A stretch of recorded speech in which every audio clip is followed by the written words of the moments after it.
Hi everyone, ఈ వీడియోలో 10th class ఎకనామీలో second lesson sectors of economy ఈ లెసన్ గురించి కంప్లీట్గా చెప్పుకుందాం.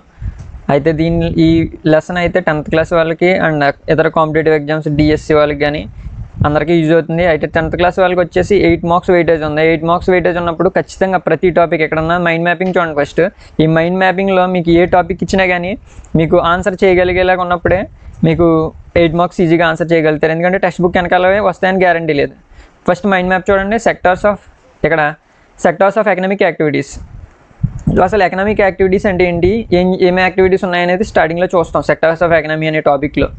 దాని తర్వాత కంపేరింగ్ ద త్రీ సెక్టార్స్ని అంటే అసలు 3 సెక్టార్స్ అంటే ఏమున్నాయి, ఆ 3 సెక్టార్స్ని మనం కంపారిజన్ ఎలా చేస్తున్నాం అనేది వస్తుంది. And historical changes in sectors, ఇందులో ఏదైనా 8 మార్క్స్ క్వశ్చన్ కింద అడగచ్చు. హిస్టారికల్ చేంజెస్ అంటే ఉండే కొద్దీ మొదట్లో ఏ సెక్టార్ బాగుండేది, ఉండే కొద్దీ ఏ సెక్టార్ రైజ్ అయింది అనే దాని గురించి సెకండ్ టాపిక్లో మనం డిస్కస్ చేస్తాం. అండ్ ఆ తర్వాత థర్డ్ మైండ్ మ్యాప్ చూడండి. Primary and secondary and tertiary sectors of India. So కాబట్టి 3 సెక్టార్స్ ఉన్నాయి. ఆ సెక్టార్స్లో మళ్ళీ సబ్ టాపిక్స్ ఇచ్చాడు. 3 సెక్టార్స్ గురించి మనం అక్కడ డిస్కస్ చేస్తాం. తర్వాత rising importance of tertiary sector in production. So ప్రొడక్షన్లో టెర్షియరీ సెక్టర్ యొక్క ఇంపార్టెన్స్ ఎలా పెరుగుతూ వచ్చింది ఉండే కొద్దీ అనేది నేర్చుకుంటాం. ఇవన్నీ ఎక్కడి నుంచి తీసుకురాలేదు, మీ టెక్స్ట్ బుక్లో ఉన్న side headings. Where are most of the people employed, ఎక్కడ ఎక్కువ మంది పీపుల్కి ఎంప్లాయ్మెంట్ దొరికింది ఈ సెక్టార్స్ అన్నింటిలోని. మనం దాని మీద తర్వాత ఫోకస్ చేయబోతున్నాం. దాని తర్వాత how to create more employment, ఎక్కువ ఎంప్లాయ్మెంట్ని ఎలా క్రియేట్ చేయాలి, మోర్ ఎంప్లాయ్మెంట్ క్రియేట్ చేయాలంటే ఏమేం చేయాలి. దీన్నే 8 మార్క్స్ క్వశ్చన్ కింద అడిగినా ఆశ్చర్యపోవడం అవసరం లేదు. సో టెక్స్ట్ బుక్ నుంచి ఎక్కడి నుంచి అయినా అడిగే రైట్ ఎగ్జామినర్కి ఉంది. And division of sectors as organised and unorganised sector, ఇక్కడ మెయిన్ టాపిక్స్ చాలా ఇంపార్టెంట్. దీని మీద 8 మార్క్స్ వచ్చే ఛాన్స్ ఎక్కువ ఉంది. సో ఆర్గనైజ్డ్ సెక్టర్ అంటే ఏంటి, అన్ఆర్గనైజ్డ్ సెక్టర్ అంటే ఏంటి, how to protect workers in unorganised sector, unorganised సెక్టార్లో ఉండే వర్కర్స్ని మనం ప్రొటెక్ట్ చేయడం ఎలాగా అనేది కూడా మనం ఇప్పుడు నేర్చుకోబోతున్నాం. అండ్ దాని తర్వాత sectors in terms of ownership, public private sectors. Ownership ప్రకారం చూసుకుంటే సెక్టార్స్ ఏంటి, దాంట్లో పబ్లిక్ అండ్ ప్రైవేట్ సెక్టార్స్ అంటే ఏంటి, ఇది కూడా మనం ఇప్పుడు చూడబోతున్నాం. పబ్లిక్ సెక్టర్ ఏంటి, ప్రైవేట్ సెక్టర్ ఏంటి, ఓనర్షిప్ని బేస్ చేసుకుని. సో ఇక్కడ ఉన్న మైండ్ మ్యాప్ అంతా చూసారు. ఇప్పుడు మనం లెసన్లోకి వెళ్ళబోతున్నాం. ప్రతి ఒక్క టాపిక్ని 8 మార్క్స్కి ప్రతి ఏ టాపిక్ ఇచ్చినా 8 వచ్చేలాగా మనం ఇప్పుడు నేర్చుకోబోతున్నాం. అండ్ కాంపిటేటివ్ వాళ్ళకి ఒక్క బిట్ కూడా పోకుండా నేను ఆన్సర్ ఇప్పుడు చెప్పబోతున్నాను. అండ్ నెక్స్ట్ స్టార్టింగ్లో చూడండి, జస్ట్ ఇది టీచర్కి ఇచ్చే ఇన్స్ట్రక్షన్స్. అయితే ఆ ఇన్స్ట్రక్షన్స్ కూడా ఒక బిట్ అడిగే ఛాన్స్ లేకపోలేదు కదా కాంపిటేటివ్ వాళ్ళకి. అండ్ 10th వాళ్ళు మీరు నేర్చుకోవాలి. ఇంపార్టెంట్ టాపిక్ ఉంది ఇక్కడ. ఫస్ట్ చూడండి, సెక్టోరల్ క్లాసిఫికేషన్ అంటే సెక్టార్స్ని ఎలా క్లాసిఫై చేశారు బాగా గుర్తుపెట్టుకోండి. 3 సెక్టార్స్ ఇచ్చాడు, ప్రైమరీ, సెకండరీ, టెర్షియరీ, మూడు రకాలుగా డివైడ్ చేశారు. అయితే దీన్నే మళ్ళీ ఇంకో 2 రకాలుగా మూడులో first category primary, secondary, tertiary. ఇంకో రకంగా ఎలా డివైడ్ చేశారంటే ఆర్గనైజ్డ్ అండ్ అన్ఆర్గనైజ్డ్ సెక్టార్స్ కింద కూడా డివైడ్ చేశారు. ఆ తర్వాత ఇంకో రకంగా ఎలా డివైడ్ చేశారంటే పబ్లిక్ అండ్ ప్రైవేట్. బాగా గుర్తుపెట్టుకోండి. దీని గురించి మనం ఈ లెసన్ మొత్తంలో డిస్కస్ చేయబోతున్నాం. ఇంకా తర్వాత కిందకి ఇచ్చినవన్నీ టీచర్కి ఎలా లెసన్ చెప్పాలనే దాని గురించి ఇంట్రడక్షన్స్ అవి ఇచ్చారు. ఆ ఇన్స్ట్రక్షన్స్ పోతే మీకు ఇక్కడ బిట్ వచ్చే ఛాన్స్ ఉంది ఖచ్చితంగా. జీడిపి అంటే ఏంటి, గ్రాస్ డొమెస్టిక్ ప్రోడక్ట్. ఒకవేళ 8 వచ్చినప్పుడు ఈ జీడిపి మీద రాయమన్నారంటే మీకు అది కూడా తెలియాలి. ఫస్ట్ మినిమం జీడిపి తెలియాలి, గ్రాస్ డొమెస్టిక్ ప్రోడక్ట్. దాని గురించి మనం ఉండి కొద్దీ నేర్చుకుందాం. తర్వాత ఈ జీడిపిని ఎక్కడి నుంచి తీసుకున్నారు ఈ లెసన్లో అంటే 2011-12 ప్రైజెస్ తీసుకున్నారు. అది కూడా real time hand book of statistics on Indian economy. Competitive వాళ్ళ కోసం పెట్టాను ఇది. అండ్ మీకు కూడా ఏదైనా ఛాన్స్ ఉంటే దీంట్లో ఒక పాయింట్ ఇంక్లూడ్ చేయండి. ఎలాంటి కష్టమైన పాయింట్లు రాసినప్పుడు ఎక్కువ పాయింట్స్ వేస్తారు, ఎలాంటి రాసి అండర్లైన్ చేయాలి మీరు. Real time hand book of statistics on Indian economy. వాళ్ళు ఏం చేశారు, జీడిపికి సంబంధించిన కాలిక్యులేషన్స్ ఇచ్చారు. అండ్ ఆ తర్వాత నెక్స్ట్ చూడండి, ఎంప్లాయ్మెంట్ ఫిగర్స్.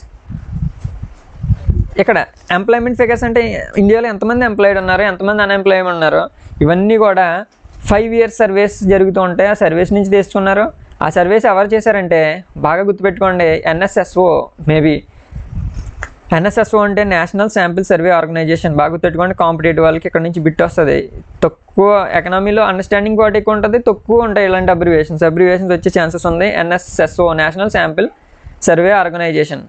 దాని తర్వాత ఎన్ఎస్ఓ అని ఇచ్చాడు, నేషనల్ స్టాటిస్టికల్ ఆఫీస్. బాగా గుర్తుపెట్టుకోండి, ఎన్ఎస్ఓ నేషనల్ స్టాటిస్టికల్ ఆఫీస్.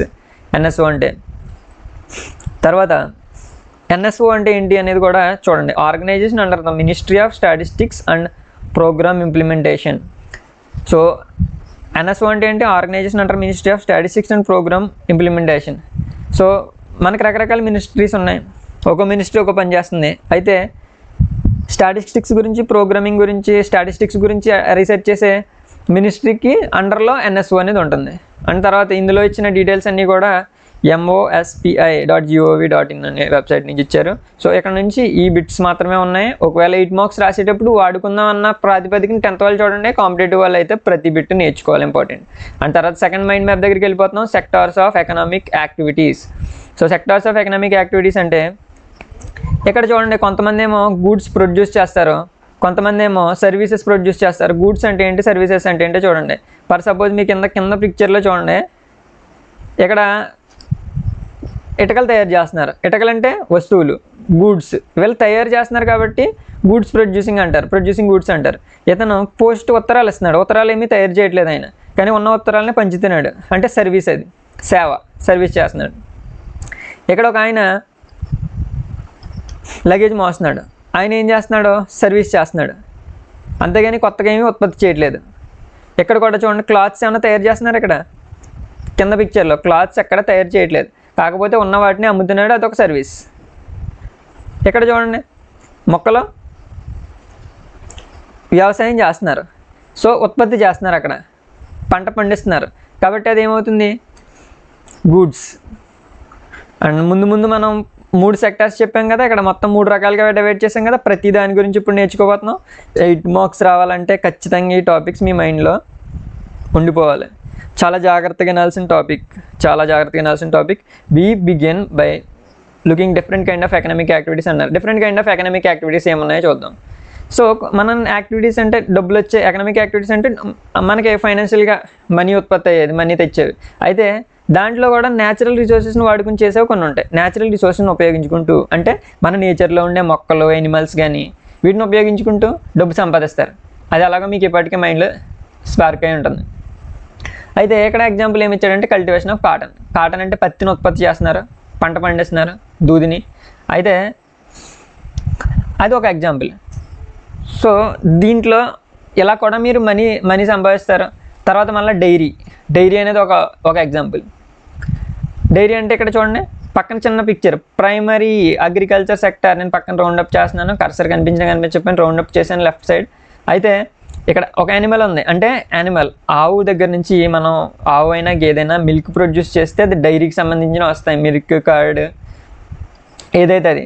ఆ తర్వాత ఇక్కడ చూడండి, మొక్కలు ఇచ్చాడు, అంటే మొక్కలు పంట, అది కూడా నేచరే కదా, యానిమల్స్ అనేవి కూడా నేచరే కదా. అండ్ ఆ తర్వాత ఇక్కడ చూడండి, ఇవి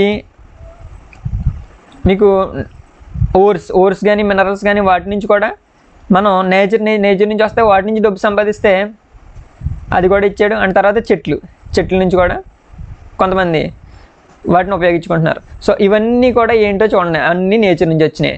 ఇవన్నిటిని ఏమంటారు ఫైనల్గా ఇక్కడ చూడండి, వెన్ వీ ప్రొడ్యూస్, ఎల్లో కలర్లో హైలైట్ చేశాను, when we produce a good by exploiting natural resources it is an activity of primary sector. మనం గూడ్స్ని న్యాచురల్ రిసోర్సెస్ని వినియోగించుకోవడం ద్వారా ప్రొడ్యూస్ చేస్తే దాన్ని ప్రైమరీ సెక్టార్ అంటారు. సో ఇక్కడ నుంచి వీటి నుంచి మనం కొత్త వస్తువులు ఉత్పత్తి చేస్తున్నాం, కానీ వీటిని ఉపయోగించుకుంటున్నాం, న్యాచురల్ రిసోర్సెస్ని ఉపయోగించుకుని గూడ్స్ ప్రొడ్యూస్ చేస్తే దాన్ని ప్రైమరీ సెక్టార్ అంటారు. బాగా గుర్తుపెట్టుకోండి. తర్వాత ఇక్కడ ఉన్న పిక్చర్స్ చూస్తే చాలా బాగా ఇచ్చాడు మీ టెక్స్ట్ బుక్లో.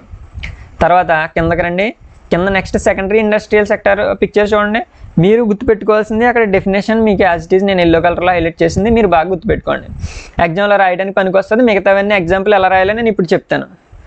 సో లెసన్ అన్నది గుర్తుపెట్టుకుని ఫస్ట్ డెఫినేషన్, తర్వాత ఎగ్జాంపుల్స్ని ఎక్స్ప్లెయిన్ చేయటం. ప్రతి దాంట్లోని ఏమున్నాయి క్లియర్గా రాయగలుగుతారు. ఇంత పెద్ద లెసన్ అంటే చిన్న 8 మార్క్స్ క్వశ్చన్ ఈజీగా రాయగలుగుతారు. సో ఇక్కడ అగ్రికల్చర్ అండ్ రిలేటెడ్ సెక్టార్స్, దీన్నే ప్రైమరీ సెక్టార్కి ఇంకో పేరు ఏంటంటే primary sector is also called as. మీకు 2 పాయింట్లు వచ్చినాయి ఇక్కడ చూడండి, అలాగా ఫీల్ అవ్వాలి 10th క్లాస్ వాళ్ళు, కాంపిటేటివ్ వాళ్ళు అలాగే గుర్తుపెట్టుకోండి. Agriculture and related sector, primary సెక్టార్కి ఇంకో పేరు ఏంటి, అగ్రికల్చర్ అండ్ రిలేటెడ్ సెక్టార్ అని అంటారు దాన్ని. తర్వాత సెకండరీ సెక్టార్ దగ్గరికి రండి. ఇక్కడ పక్కన చాలా అందంగా పిక్చర్స్ ఇచ్చాడు, అవి చూడండి, అవి చూస్తే మీకు ఈజీగా స్పార్క్ అవుతుంది. సో ఫస్ట్ ఆఫ్ ఆల్ ఇచ్చినవి చూడండి, ఇక్కడ క్లాత్స్ కనిపిస్తున్నాయి, తర్వాత ఒక షూ కనిపిస్తుంది, ఏదో మీకు కింద చైర్స్ కూడా కనిపిస్తున్నాయి. మీకు ఇంకా అందులో కనిపించిన పిక్చర్స్ చూడండి, ఇవన్నీ కూడా మీకు తెలిసినంత వరకు ఇవన్నీ కూడా ఫ్యాక్టరీలో ప్రొడ్యూస్ అవుతాయి. డైరెక్ట్గా మన నేచర్ నుంచి అయితే రావు కదా. నేచర్ నుంచి కుర్చీలు వస్తాయి, నేచర్ నుంచి కార్లు ఉన్నాయా, లేవు. ఇవన్నీ కూడా నేచర్ నుంచి రావు. ఎక్కడి నుంచి వస్తాయి? ఫ్యాక్టరీ నుంచి వస్తాయి. సో ఫ్యాక్టరీ అంటే సెకండరీ. సో గుర్తుపెట్టుకోండి, ఫ్రెండ్ కోడ్ వచ్చింది. ఫ్రెండ్ ఏం చేశాడు? షేక్ హ్యాండ్ చేశాడు. మామూలుగా మన భాషలో షేక్ హ్యాండ్ అంటారు చాలామంది. సెకండ్ అని గుర్తుపెట్టుకోండి. ఫ్రెండ్ సెకండ్ అంటే ఫ్రెండ్ సెకండరీ సెక్టర్. ఫ్రెండ్ అంటే ఏంటి? ఇక్కడ ఫ్యాక్టరీ అలాగా గుర్తుపెట్టుకోండి, కన్ఫ్యూజ్ అవ్వరు. ప్రైమరీ అంటే బాగా గుర్తుంటుంది. మనం ముందు నేచర్ నుంచి వచ్చాం, ఏదైనా ఏం చేసినా నేచర్ నుంచి, కాబట్టి నేచర్ ఫస్ట్. తర్వాత సెకండరీ సెక్టర్ డెఫినేషన్ చూడండి. Covers activities in which natural products are changed into other forms through ways of manufacturing that we associate with industrial activity. జాగ్రత్తగా అబ్జర్వ్ చేయండి. దీంట్లో యాక్టివిటీస్ ఏముంటాయంటే natural products are changed into. Natural products ఎలా మారుతాయి? Nature నుంచి వచ్చిన products ఎలా మారుతాయంటే ఇంకో ఫామ్లోకి మారుతాయి. తర్వాత ఈ యాక్టివిటీలో మ్యానుఫ్యాక్చరింగ్ అంతా ఎక్కడ జరుగుతుంది? ఇండస్ట్రీలో జరుగుతుంది. ఈ 2 పాయింట్ని బేస్ చేసుకుని సెకండరీ సెక్టర్ గురించి రాయొచ్చు. సో పక్కన చూడండి, మన నేచర్ నుంచి వచ్చి తీసుకున్నాడో వాటిని బేస్ చేసుకుని ఫ్యాక్టరీలో తయారు చేస్తే సెకండరీ. ఒకటే గుర్తుపెట్టుకోండి. తర్వాత ఫ్రెండ్ అంటే ఫ్యాక్టరీ, సెకండ్ అంటే సెకండరీ సెక్టర్. కోడ్ గుర్తుపెట్టుకోండి. నెక్స్ట్ స్టెప్ ఆఫ్టర్ ప్రైమరీ తర్వాత వచ్చేదే సెకండరీ జరుగుతుంది. సో ఇక్కడ చూడండి, క్లాత్స్ ఉన్నాయమ్మా. క్లాత్స్ గుర్తుపెట్టుకోండి. క్లాత్స్ కోసం మనం కాటన్ ఉత్పత్తి చేస్తున్నాం, పత్తి మొక్క. అదంతా ఏ సెక్టర్లో జరిగింది? First sector, primary sector. మరి ఆ కాటన్ అంతా పట్టుకెళ్ళి ఫ్యాక్టరీలో పెట్టి నెంబర్ ఆఫ్ క్లాత్స్ ఉత్పత్తి చేస్తే అది దేంట్లో జరిగింది? సెకండరీ సెక్టర్లో జరిగింది. అదేవిధంగా ఇక్కడ ఉన్నవన్నీ అక్కడ నుంచి వచ్చినాయి. సరే, ప్రైమరీ సెక్టర్లో ఓర్ ఉంటుంది, ఐరన్ స్టీల్. మనకి ఓర్ ఉంటుంది. ఆ ఓర్లో మనకేమొచ్చింది? మెటల్ వచ్చింది. ప్రైమరీ సెక్టర్ నుంచి గనులు తవ్వారు. ప్రైమరీ సెక్టర్ ఓర్స్ డిగ్ చేశారు. డిగ్ చేసిన తర్వాత వాటిని పట్టుకెళ్ళి ఏం చేశారు? ఫ్యాక్టరీకి పట్టుకెళ్ళారు. ఫ్యాక్టరీలో కార్ తయారైంది. సో ఈ విధంగా ప్రైమరీ సెక్టర్ తర్వాత ఏమొస్తుంది? సెకండరీ సెక్టర్ వస్తుంది. ఇది గుర్తుపెట్టుకోండి. ఎందుకు చెప్తున్నానంటే 8 మార్క్స్ రాయడంలో మీకు 3rd పాయింట్ గానో 4th పాయింట్ గానో పనిచేస్తుంది. తర్వాత not produced by the nature. ఇది నేచర్ నుంచి ఖచ్చితంగా రాదు. ఇది కూడా ఒక పాయింట్, ఖచ్చితంగా ఒక పాయింట్ మీకు 10th వాళ్ళకి. తర్వాత మ్యానుఫ్యాక్చరింగ్ ఈజ్ ఎసెన్షియల్. ఇది ఇందులో ఉన్న ప్రతిదాన్ని మనిషి తయారు చేయాలి. Manufacturing is essential. ఇక్కడ ఉన్న అన్నింటినీ మనమే తయారు చేయాలి. అలాగే 4వ పాయింట్ 5వ పాయింట్ కింద రాసుకోండి దీన్ని. అయితే సెకండరీ సెక్టర్లోనే మీకు 5 పాయింట్స్ రాయగల క్యాపబిలిటీ వచ్చింది. కాబట్టి ఇవన్నీ గుర్తుపెట్టుకోండి. కింద ఇచ్చినవి ఏం కాదు, కింద ఎగ్జాంపుల్స్ ఇచ్చాడు. ఆ ఎగ్జాంపుల్స్ నేను ఇప్పుడు ఎక్స్ప్లెయిన్ చేశాను మీకు ఆల్రెడీ. కాటన్ ఎలా వచ్చింది, కాటన్ నుంచి క్లాత్స్ ఎలా వచ్చిందని చెప్తున్నాడు. ఇప్పుడు మనం నెక్స్ట్ ఫర్దర్గా ఇంకా ముందుకెళ్దాం. సో అదే కాటన్ గురించి చెప్పాడు. కాటన్తో క్లాత్స్ వేవ్ చేస్తున్నాం. కాటన్ ఉత్పత్తి చేయడం ప్రైమరీ సెక్టర్ అవుతుంది. అదే కాటన్తో క్లాత్స్ ఫ్యాక్టరీలో చేస్తే అదే సెక్టర్ అవుతుంది, సెకండరీ. ఫ్యాక్టరీ అంటే సెకండరీ సెక్టర్.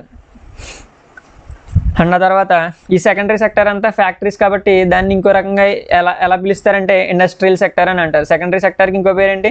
Industrial sector. కాబట్టి ఇక్కడ 6 పాయింట్స్ వచ్చినాయి మీకు సెకండరీ సెక్టర్ గురించే. ఉండే కొద్దీ ఇంకా నేర్చుకుంటారు. కాబట్టి ఆ టైంకి మీకు ఏ పాయింట్ అయినా రాయగలిగేలా ఉండాలి. Industrial sector, secondary sector is also called as industrial sector. ఇప్పుడు నెక్స్ట్ చూడండి, టెర్షియరీ సెక్టర్. టెర్షియరీ సెక్టర్ అంటే చూడండి 3వ సెక్టర్. ఇది 3వ సెక్టర్ అంటే ఏమై ఉంటుంది గెస్ చేయండి. ఇది ఇక్కడ ఒక పాయింట్ రాయాలి మీరు. Different from above to. Tertiary sector is different from all the above sectors అని పెట్టండి. ఎందుకు డిఫరెంట్ అంటే ఇక్కడ ప్రొడక్షన్ ఏం జరగదు. Activities that help to develop the primary sector and secondary sector. ఇక్కడ ప్రైమరీ సెక్టర్ని సెకండరీ సెక్టర్ని డెవలప్ చేసే యాక్టివిటీస్ ఉంటాయి దీంట్లో. ప్రైమరీ సెక్టర్ని సెకండరీ సెక్టర్ని డెవలప్ చేస్తాయి. ఎలా డెవలప్ చేస్తాయి ఇప్పుడు చూద్దాం. చాలా బాగానండి, బాగా అర్థమవుతుంది మీకు. అండ్ తర్వాత డూ నాట్ ప్రొడ్యూస్ గూడ్స్. ఇది కూడా 3rd పాయింట్ కింద పనిచేస్తుంది ఎగ్జామ్ రాసేటప్పుడు. డెఫినేషన్ ఒక పాయింట్, తర్వాత ఇక్కడ 3 పాయింట్లు చూపించాను. టోటల్ 4 పాయింట్స్ అవుతాయి మీకు. అయితే గూడ్స్ని ప్రొడ్యూస్ చేయదంటుందా టెర్షియరీ సెక్టర్. గూడ్స్ని ప్రొడ్యూస్ చేయకుండా ఏం ప్రొడ్యూస్ చేస్తుంది చూద్దాం. ఇక్కడ సపోర్ట్ చేస్తుంది. It supports for production. Tertiary sector supports for production అంటే ఉత్పత్తిని పెంచడానికి హెల్ప్ చేస్తుంది. అది 5th పాయింట్ వచ్చింది. ఇప్పటికే 5 పాయింట్స్ రాశారు. అంటే మీరు 3 కలిపి అడిగినప్పుడు దేంట్లోంచి అయినా 3 పాయింట్లు రాసినా 8 పాయింట్స్ వచ్చేస్తాయి. ఒకే సెక్టర్ గురించి అడిగినప్పుడు ఇంకా లెసన్ చాలా ఉంది, అన్ని పాయింట్లు రాస్తారు. అండ్ నెక్స్ట్ ఇక్కడ దీంట్లో చూడండి, టెర్షియరీ సెక్టర్ ఏ విధంగా సెకండరీకి ప్రైమరీకి హెల్ప్ చేస్తుందో చూద్దాం. ఆ హెల్ప్ ఎలా చేస్తుందో చూద్దాం. ఇక్కడ 6, 7, 8 పాయింట్స్ కూడా ఇక్కడ వచ్చేస్తాయి. ట్రాన్స్పోర్ట్ చేస్తూ ఉంటాం చూడండి మనం, transport by trucks and trains. ట్రైన్స్తో ట్రాన్స్పోర్ట్ చేస్తాం కదా, ఎగ్జాంపుల్లో రాయండి 7th పాయింట్ కింద. ఈ ట్రాన్స్పోర్ట్ చేయడం వల్ల ఏమవుతుందంటే, మనం ప్రైమరీ సెక్టర్లో ఏమొచ్చింది ఇందాక, కాటన్. ఆ కాటన్ రైతు పండించాడు, కానీ దాన్ని ట్రాన్స్పోర్ట్ చేసాడనుకో, బాగా ఎక్కువ ట్రాన్స్పోర్ట్ చేసాడనుకో, ప్రైమరీ సెక్టర్లో ఏమవుతుంది, ఎక్కువ కాటన్ పండించవచ్చు, ఎక్కువ మందికి అమ్మచ్చు, ఎక్కువ డబ్బులు వస్తాయి, ఎక్కువ మనీ వస్తుంది. కాబట్టి ట్రాన్స్పోర్ట్ అనేది టెర్షియరీ సెక్టర్, హెల్ప్ చేస్తుంది, ప్రొడ్యూస్ చేయట్లా, ట్రాన్స్పోర్ట్ తీసుకెళ్తుంది అంతే ఒక చోట నుంచి ఇంకో చోటకి. టెర్షియరీ సెక్టర్ అంటే గుర్తుపెట్టుకోవాల్సింది ఏంటంటే, ఇక్కడ ప్రొడక్షన్ అనేది అస్సలు ఉండదు, ప్రొడక్షన్ అనేది ఉండదు టెర్షియరీ సెక్టర్లో. కాకపోతే ఏం చేస్తుందంటే, ప్రైమరీ సెక్టర్కి సెకండరీ సెక్టర్కి హెల్ప్ చేస్తుంది ట్రాన్స్పోర్ట్ ఒకటి, తర్వాత స్టోర్ చేయడం. సో చాలా కాటన్ రైతు ఉత్పత్తి చేశాడు, ప్రైమరీ సెక్టర్. కాటన్ అంటే ప్రైమరీ సెక్టర్ అంటే మీకు తెలుసు. అయితే ఆ కాటన్ అంతా వాన్ వస్తుంది, వాన్ వచ్చినప్పుడు ఏం చేయాలి, వాళ్ళు గొడౌన్స్లో స్టోర్ చేయాలి. ఆ స్టోరేజ్ ఎక్కువ ఉందనుకో, ప్రైమరీ సెక్టర్కి హెల్ప్ అవుతుంది, రైతుకి ఏ నష్టం ఉండకుండా ఉంటుంది. ఆ లాభంతో మళ్ళీ ఇంకోసారి ఇంకా ఎక్కువ పంట పండిస్తాడు. సో ప్రైమరీకి అలా హెల్ప్ అయింది. తర్వాత సెకండరీకి చూద్దాం. సెకండరీ సెక్టర్ అంటే ఏం చేశాను, ప్రైమరీ సెక్టర్ నుంచి మీకు కాటన్ వచ్చింది, అదే కాటన్ని ఏం చేస్తామని చెప్పాను, ఫ్యాక్టరీస్లోని క్లాత్స్ని ప్రొడ్యూస్ చేసాం ఫ్యాక్టరీలో, అది సెకండరీ సెక్టర్ అయింది. ఫ్రెండ్ ఎలా గుర్తుపెట్టుకోవాలి, ఫ్రెండ్ సెకండ్ ఇచ్చాడు, ఫ్రెండ్ ఫ్యాక్టరీ సెకండరీ సెక్టర్. కాబట్టి ఫ్యాక్టరీలోకి వెళ్ళింది ఏమైంది, క్లాత్స్ ప్రొడ్యూస్ అయినాయి. అయితే ఈ క్లాత్స్ ఏమైనాయి అంటే, ఈ క్లాత్స్ని కూడా స్టోర్ చేయడానికి ఏమి ఉండాలి, గోడౌన్స్ ఉండాలి. సో స్టోర్ చేయడానికి అప్పుడు దీనికి కూడా ఏ సెక్టర్ హెల్ప్ అవ్వాలి, టెర్షియరీ సెక్టర్ హెల్ప్ అవ్వాలి. సో స్టోర్ చేసేది లేదంటే స్టోర్ అయిన వాటిని ఒక చోట నుంచి ఇంకొక చోటకి తీసుకెళ్లేది టెర్షియరీ సెక్టర్. తర్వాత మళ్ళీ ఇంకా చూడండి, ఇంకా మంచి ఉంటాయి. టెలిఫోన్, ఎప్పుడైనా మీరు మామూలుగా టెలిఫోన్, లెటర్స్, కమ్యూనికేషన్ ఉంటుంది చూడండి. సో ఇది కూడా టెర్షియరీ సెక్టరే. ఫోన్లో మాట్లాడటం కానీ, లెటర్ పంపించడం వల్ల కానీ ఏమన్నా మీకు వస్తువు ఏమైనా తయారవుతుంది, ఆ ఫోన్ మాట్లాడటం కానీ, లెటర్లో తయారు చేయడం వల్ల కానీ వస్తువు ఏమి తయారవదు, కానీ హెల్ప్ అవుతుంది. ఎందుకో తెలుసా, మీరు ఒక ఫోన్ చేశారు, ఆర్డర్ పెట్టారు, ఆర్డర్ పెట్టిన వెంటనే మీ ఇంటికి డెలివరీ వస్తుంది. అప్పుడు ఏమవుతుంది, సెకండరీ సెక్టర్ ఉత్పత్తి పెరుగుతుంది, వస్తువులు బాగా అమ్ముడవుతాయి. సో ఇదంతటికి కారణం ఏంటంటే tertiary sector. Tertiary sector help చేస్తుంది ఉత్పత్తికి. తర్వాత మళ్ళీ బ్యాంకింగ్లో ఏమన్నా ఉత్పత్తి పెరుగుతుందా, ఏమన్నా వస్తువు తయారవుతుందా, బ్యాంకులో ఏమన్నా తయారు చేస్తారా, చేయరు, జస్ట్ మీకు అప్పిస్తారు, సేవ చేస్తారు. ఆ అప్పు ఇవ్వడం వల్ల ప్రైమరీ సెక్టర్లో రైతు ఏం చేస్తాడో, ఎక్కువ పంట పండించగలుగుతాడు అప్పు తీసుకుని. సెకండరీ సెక్టర్లో ఫ్యాక్టరీలు కూడా లోన్ తీసుకుని కొత్త ఫ్యాక్టరీలు స్టార్ట్ అవుతుంటాయి. సో అది కూడా బ్యాంకింగ్ కూడా టెర్షియరీ సెక్టర్లోకి వస్తుంది. వీటన్నిటి మీద మీకు క్వశ్చన్ ఇస్తాడు. ట్రాన్స్పోర్ట్ కూడా చెప్పాను ఇప్పుడే, ట్రాన్స్పోర్ట్ కూడా టెర్షియరీ సెక్టర్లోకి వస్తుంది. అండ్ కమ్యూనికేషన్ అంటే ఏంటమ్మా, ఇప్పుడు ఫోన్ మాట్లాడటం ఎలాగా కమ్యూనికేషన్. బ్యాంకింగ్ కూడా టెర్షియరీ సెక్టర్లోకి వస్తుంది. సో ప్రతి దాని గురించి మీకు క్లియర్గా ఎక్స్ప్లెయిన్ చేశాను. సో ఇక్కడికే మీకు 8 పాయింట్స్ కాదు కదా, 10 పాయింట్స్ దాటేసి మీరు నేర్చుకున్నారు. క్లియర్గా చూడండి, ప్రైమరీ సెక్టర్ అంటే వ్యవసాయానికి సంబంధించి నేచర్ నుంచి వచ్చిన, ఈ పక్కన కర్సర్ ఉన్న చోట చూడండి, ఈ బొమ్మలన్నీ కూడా నేచర్ నుంచి వచ్చినాయి కాబట్టి ఇవన్నీ కూడా ప్రైమరీ సెక్టర్. అయితే సెకండరీ సెక్టర్లో ఇవి నేచర్ నుంచి కలెక్ట్ చేసేవి. సెకండరీ సెక్టర్ ఏంటంటే ఫ్యాక్టరీలో తయారు చేసేవి. కింద ఉన్నాయి చూడండి. టెర్షియరీ సెక్టర్ ఇక్కడ పిక్చర్ ఉందో చూడండి, పక్కనే చిన్న పిక్చర్ ఇచ్చాడు. ఫస్ట్ ట్రక్ మీద తీసుకెళ్తున్నారు, లారీ మీద. తర్వాత కింద బ్యాంక్, వడ్డీ వ్యాపారం, తర్వాత కంప్యూటర్ సంబలు ఇచ్చాడు. ఇవన్నీ కూడా ఎక్కడ వస్తువులు ఎక్కడ తయారవ్వట్లేదు, దీంట్లో ఉన్న వాటిని ట్రాన్స్పోర్ట్ చేస్తున్నారు, మనకి ఇంకా హెల్ప్ చేస్తున్నారు. కమ్యూనికేషన్ కూడా టెర్షియరీ సెక్టర్లోకి వస్తుంది. ఇదంతా మీరు క్లియర్గా అబ్జర్వ్ చేశారు. And last point and most important point, ఇది రాసి మీరు అండర్లైన్ చేస్తే మీకు 8 పట్టడంలో ఛాన్సెస్ ఎక్కువ ఉంటాయి. ఇక్కడ నేను స్టార్ పెట్టింది చూడండి, service sector. It is also called service sector, ఎందుకంటే ఇది సర్వీస్ చేస్తుంది. అండ్ ఇప్పుడు మనకి ఇప్పటికే 10 పాయింట్ నేర్చుకున్నాం, ఇంకొక 6 పాయింట్స్ నేర్చుకోబోతున్నాం. దాంట్లో మీకు ఏదైనా మీరు 8 రాసినా కానీ 8కి 8 వేస్తాడు. బట్ డెఫినేషన్ రాయాలి ఫస్ట్ ఆఫ్ ఆల్, ఎగ్జాంపుల్స్ రాయాలి. మిగతా ఏ 6 పాయింట్స్ రాసినా 8 out of 8 పడతాయి, ఖచ్చితంగా పడతాయి. అండ్ సర్వీస్ సెక్టర్లో ఏమేమి ఉంటాయో చూద్దాం. సర్వీస్ సెక్టర్లో ఇంపార్టెంట్ సర్వీసెస్ అన్నీ ఉంటాయి. ఏంటో ఇంపార్టెంట్ సర్వీసెస్, నా కర్సర్ పెట్టిన చోట చూడండి, అబ్జర్వ్ చేయండి. ఇక్కడ డైరెక్ట్గా ప్రొడక్షన్ పెంచడానికి హెల్ప్ చేయవు, కానీ ఇండైరెక్ట్గా హెల్ప్ చేస్తాయి. ఇప్పుడే మనం డిస్కస్ చేసుకున్నాం. ఇక్కడ కొన్ని చూడండి, టీచర్స్, డాక్టర్స్, వీళ్ళందరూ ఏం చేస్తున్నారు, సర్వీస్ చేస్తున్నారు. వాళ్ళు ఏమైనా వస్తువులను తయారు చేస్తున్నారా, చేయట్లే. డాక్టర్ ఏమైనా వస్తువులు తయారు చేస్తున్నారా, చేయట్లే. కానీ వాళ్ళు సర్వీస్ చేస్తున్నారు. సో టీచర్ ఏం చెప్తాడు, టీచర్, డాక్టర్ కూడా సర్వీస్ చేస్తున్నారు. అయితే దానివల్ల మిగతా సెక్టర్స్ హెల్ప్ అవుతాయి. Personal service such as washermen, బట్టలు ఉతికే వాళ్ళు కానీ, బార్బర్స్, తర్వాత కాబ్లర్స్, లాయర్స్, వాళ్ళందరూ కూడా సర్వీస్ చేస్తున్నారు, హెల్ప్ చేస్తున్నారు. ఏ వస్తువుని తయారు చేయట్లేదు, కాకపోతే సర్వీస్ చేస్తున్నారు. అండ్ తర్వాత అకౌంటెంట్స్, కింద చూడండి, అకౌంటెంట్స్, అడ్మినిస్ట్రేటివ్ అండ్ అకౌంటెంట్స్. మీరు ఎప్పుడైనా ఎక్కడికైనా వెళ్ళినప్పుడు కాలేజెస్లో కానీ మీరు చూస్తూ ఉంటారు, స్కూల్స్లో కానీ అకౌంటెంట్స్ ఉంటారు. తర్వాత బ్యాంక్స్లో ఉంటారు. వీళ్ళందరూ అడ్మినిస్ట్రేటివ్ వర్క్ అది చేస్తూ ఉంటారు. వీళ్ళందరూ కూడా ఏ వస్తువుని ఉత్పత్తి చేయరు, బట్ సర్వీస్ చేస్తూ ఉంటారు. అండ్ తర్వాత ఈ మధ్యనే చూస్తున్నారు మీరు సాఫ్ట్వేర్ అంటారు, ఇన్ఫర్మేషన్ టెక్నాలజీ, ఇవన్నీ కూడా సర్వీసెస్. కొత్తగా వచ్చినవి ఏంటి, కొత్త సర్వీసెస్, న్యూ సర్వీసెస్ గుర్తుపెట్టుకోండి. ఇంటర్నెట్ కెఫే ఇంటర్నెట్ కూడా ఈ మధ్యన వచ్చింది. ఏటీఎం కూడా సర్వీసే. ఏటీఎంలో మనకి ఏ వస్తువు తయారవట్లా, మనీ పెడతారంతే, ఏ వస్తువు తయారవట్లా, ఏటీఎం కూడా సర్వీసే. అండ్ తర్వాత సాఫ్ట్వేర్ కంపెనీస్ కూడా ఏమవుతుంది, సర్వీస్ అవుతుంది. బాగా గుర్తుపెట్టుకోవాలి, చాలా బాగా యూజ్ అవుతుంది మీకు. వీటిని యూజ్ చేసుకుని ఇంకొక 2-3 పాయింట్స్ మీరు యాడ్ చేయొచ్చు ఎక్స్ట్రాగా. సో ఎందుకు సర్వీస్ సెక్టర్ అనేది చూడండి. మీకు ఇందులో ఏదైనా డౌట్ ఉంటే మీరు ఈజీగా అది ఈ సెక్టర్ అర్థం కాలేదని మీరు కింద కామెంట్ చేయొచ్చు.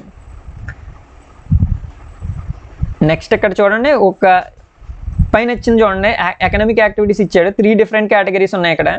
అవన్నీ కూడా ఇంటర్ డిపెండెంట్ అని చెప్పాడు. ఒకదాని మీద ఒకటి ఎలా డిపెండ్ అయినాయి అనేసి అడుగుతున్నాడు. జస్ట్ మీరు ఈ క్వశ్చన్ అండ్ ఆన్సర్స్ మీద నేను స్పెషల్ వీడియో చేస్తున్నాను, ఇంకా 8 మార్క్స్ ఏమన్నా కవర్ అయ్యేలాగా. కాబట్టి మీరు జస్ట్ దీన్ని అండర్స్టాండింగ్ పర్పస్లో ఒకసారి చూడండి, వచ్చినాయి కాబట్టి చెప్తున్నాను.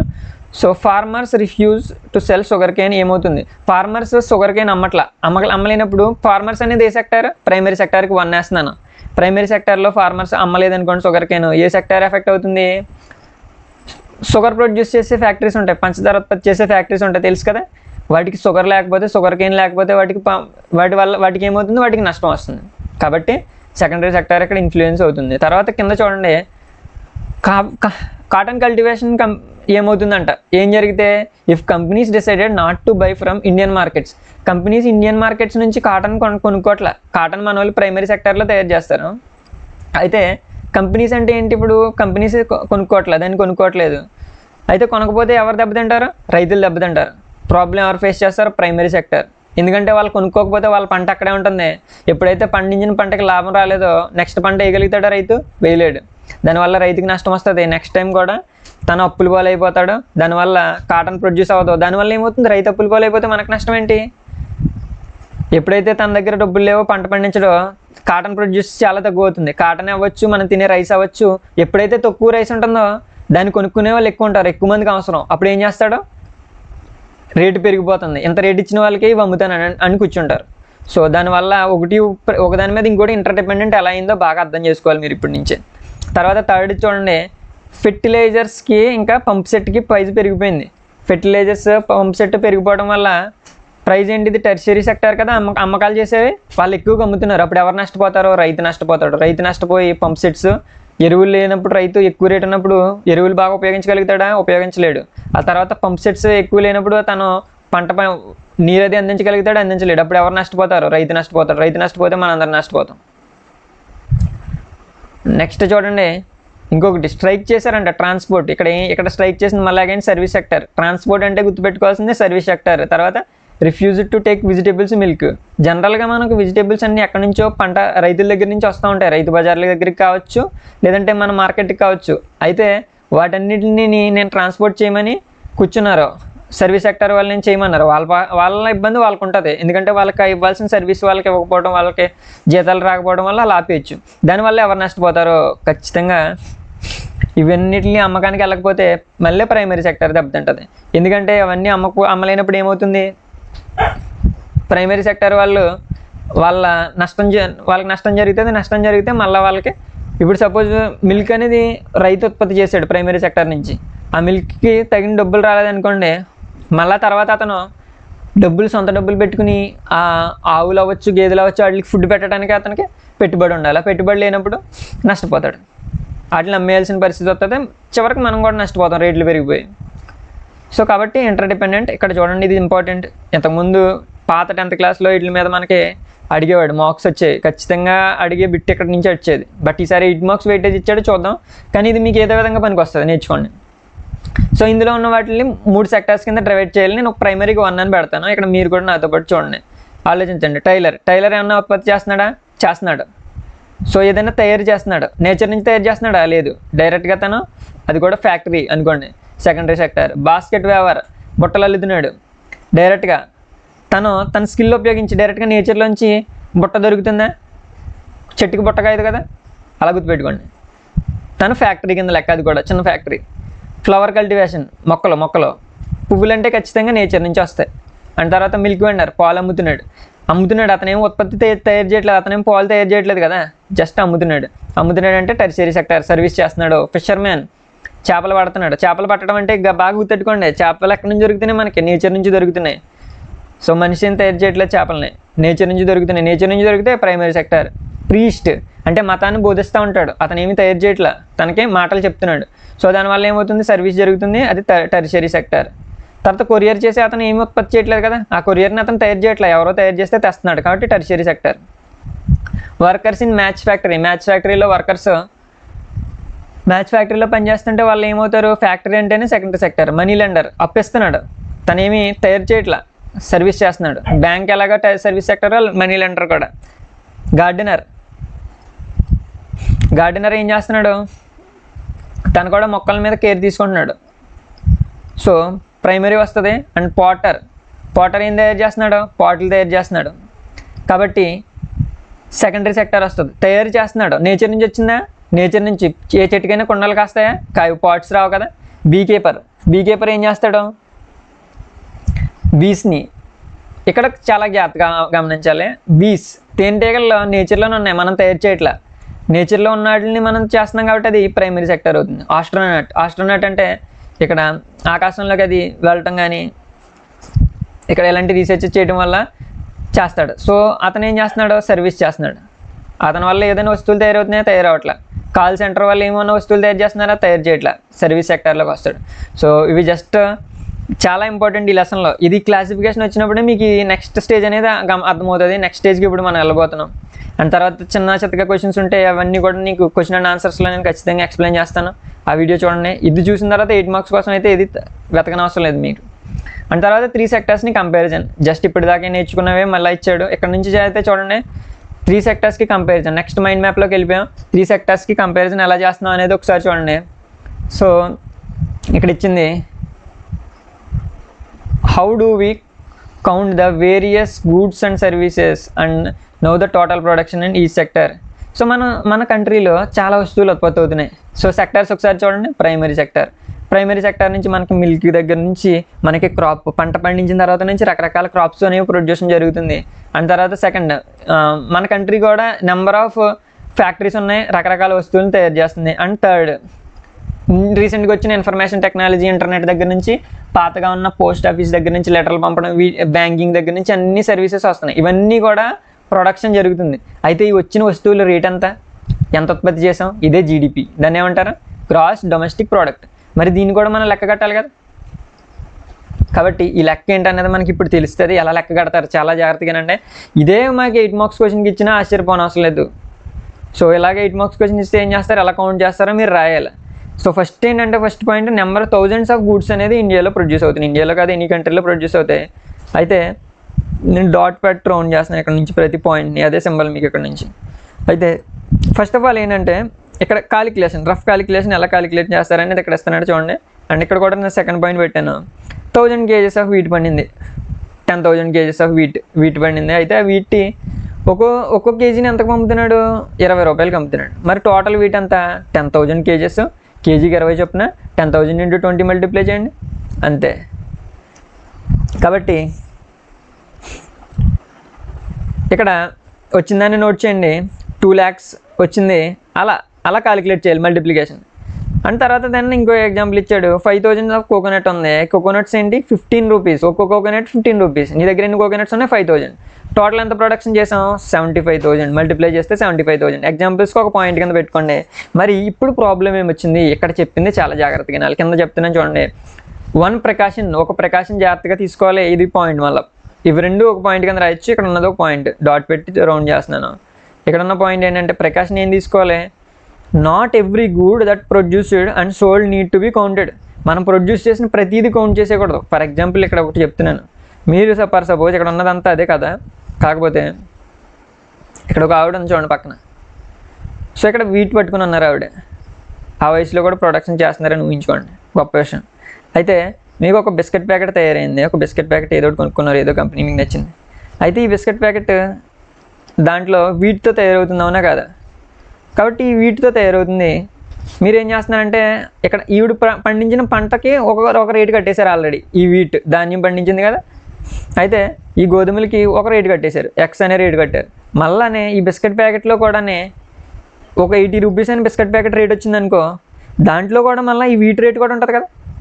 ఓన్లీ బిస్కెట్ ప్యాకెట్లో ఉన్న కవర్కే రేట్ ఉంటుందా? లేదు కదా. దాంట్లో ఉన్న వీట్ ఉంటుంది, దాంట్లో షుగర్కి ఉంటుంది, ఒక్కో దానికి ఒక రేట్ ఉంటుంది. అయితే ఇక్కడ చూడండి అదే చెప్తున్నాడు క్లియర్గా. మళ్ళీ నేను చెప్పింది అంటే మీకు అర్థమైపోతుంది.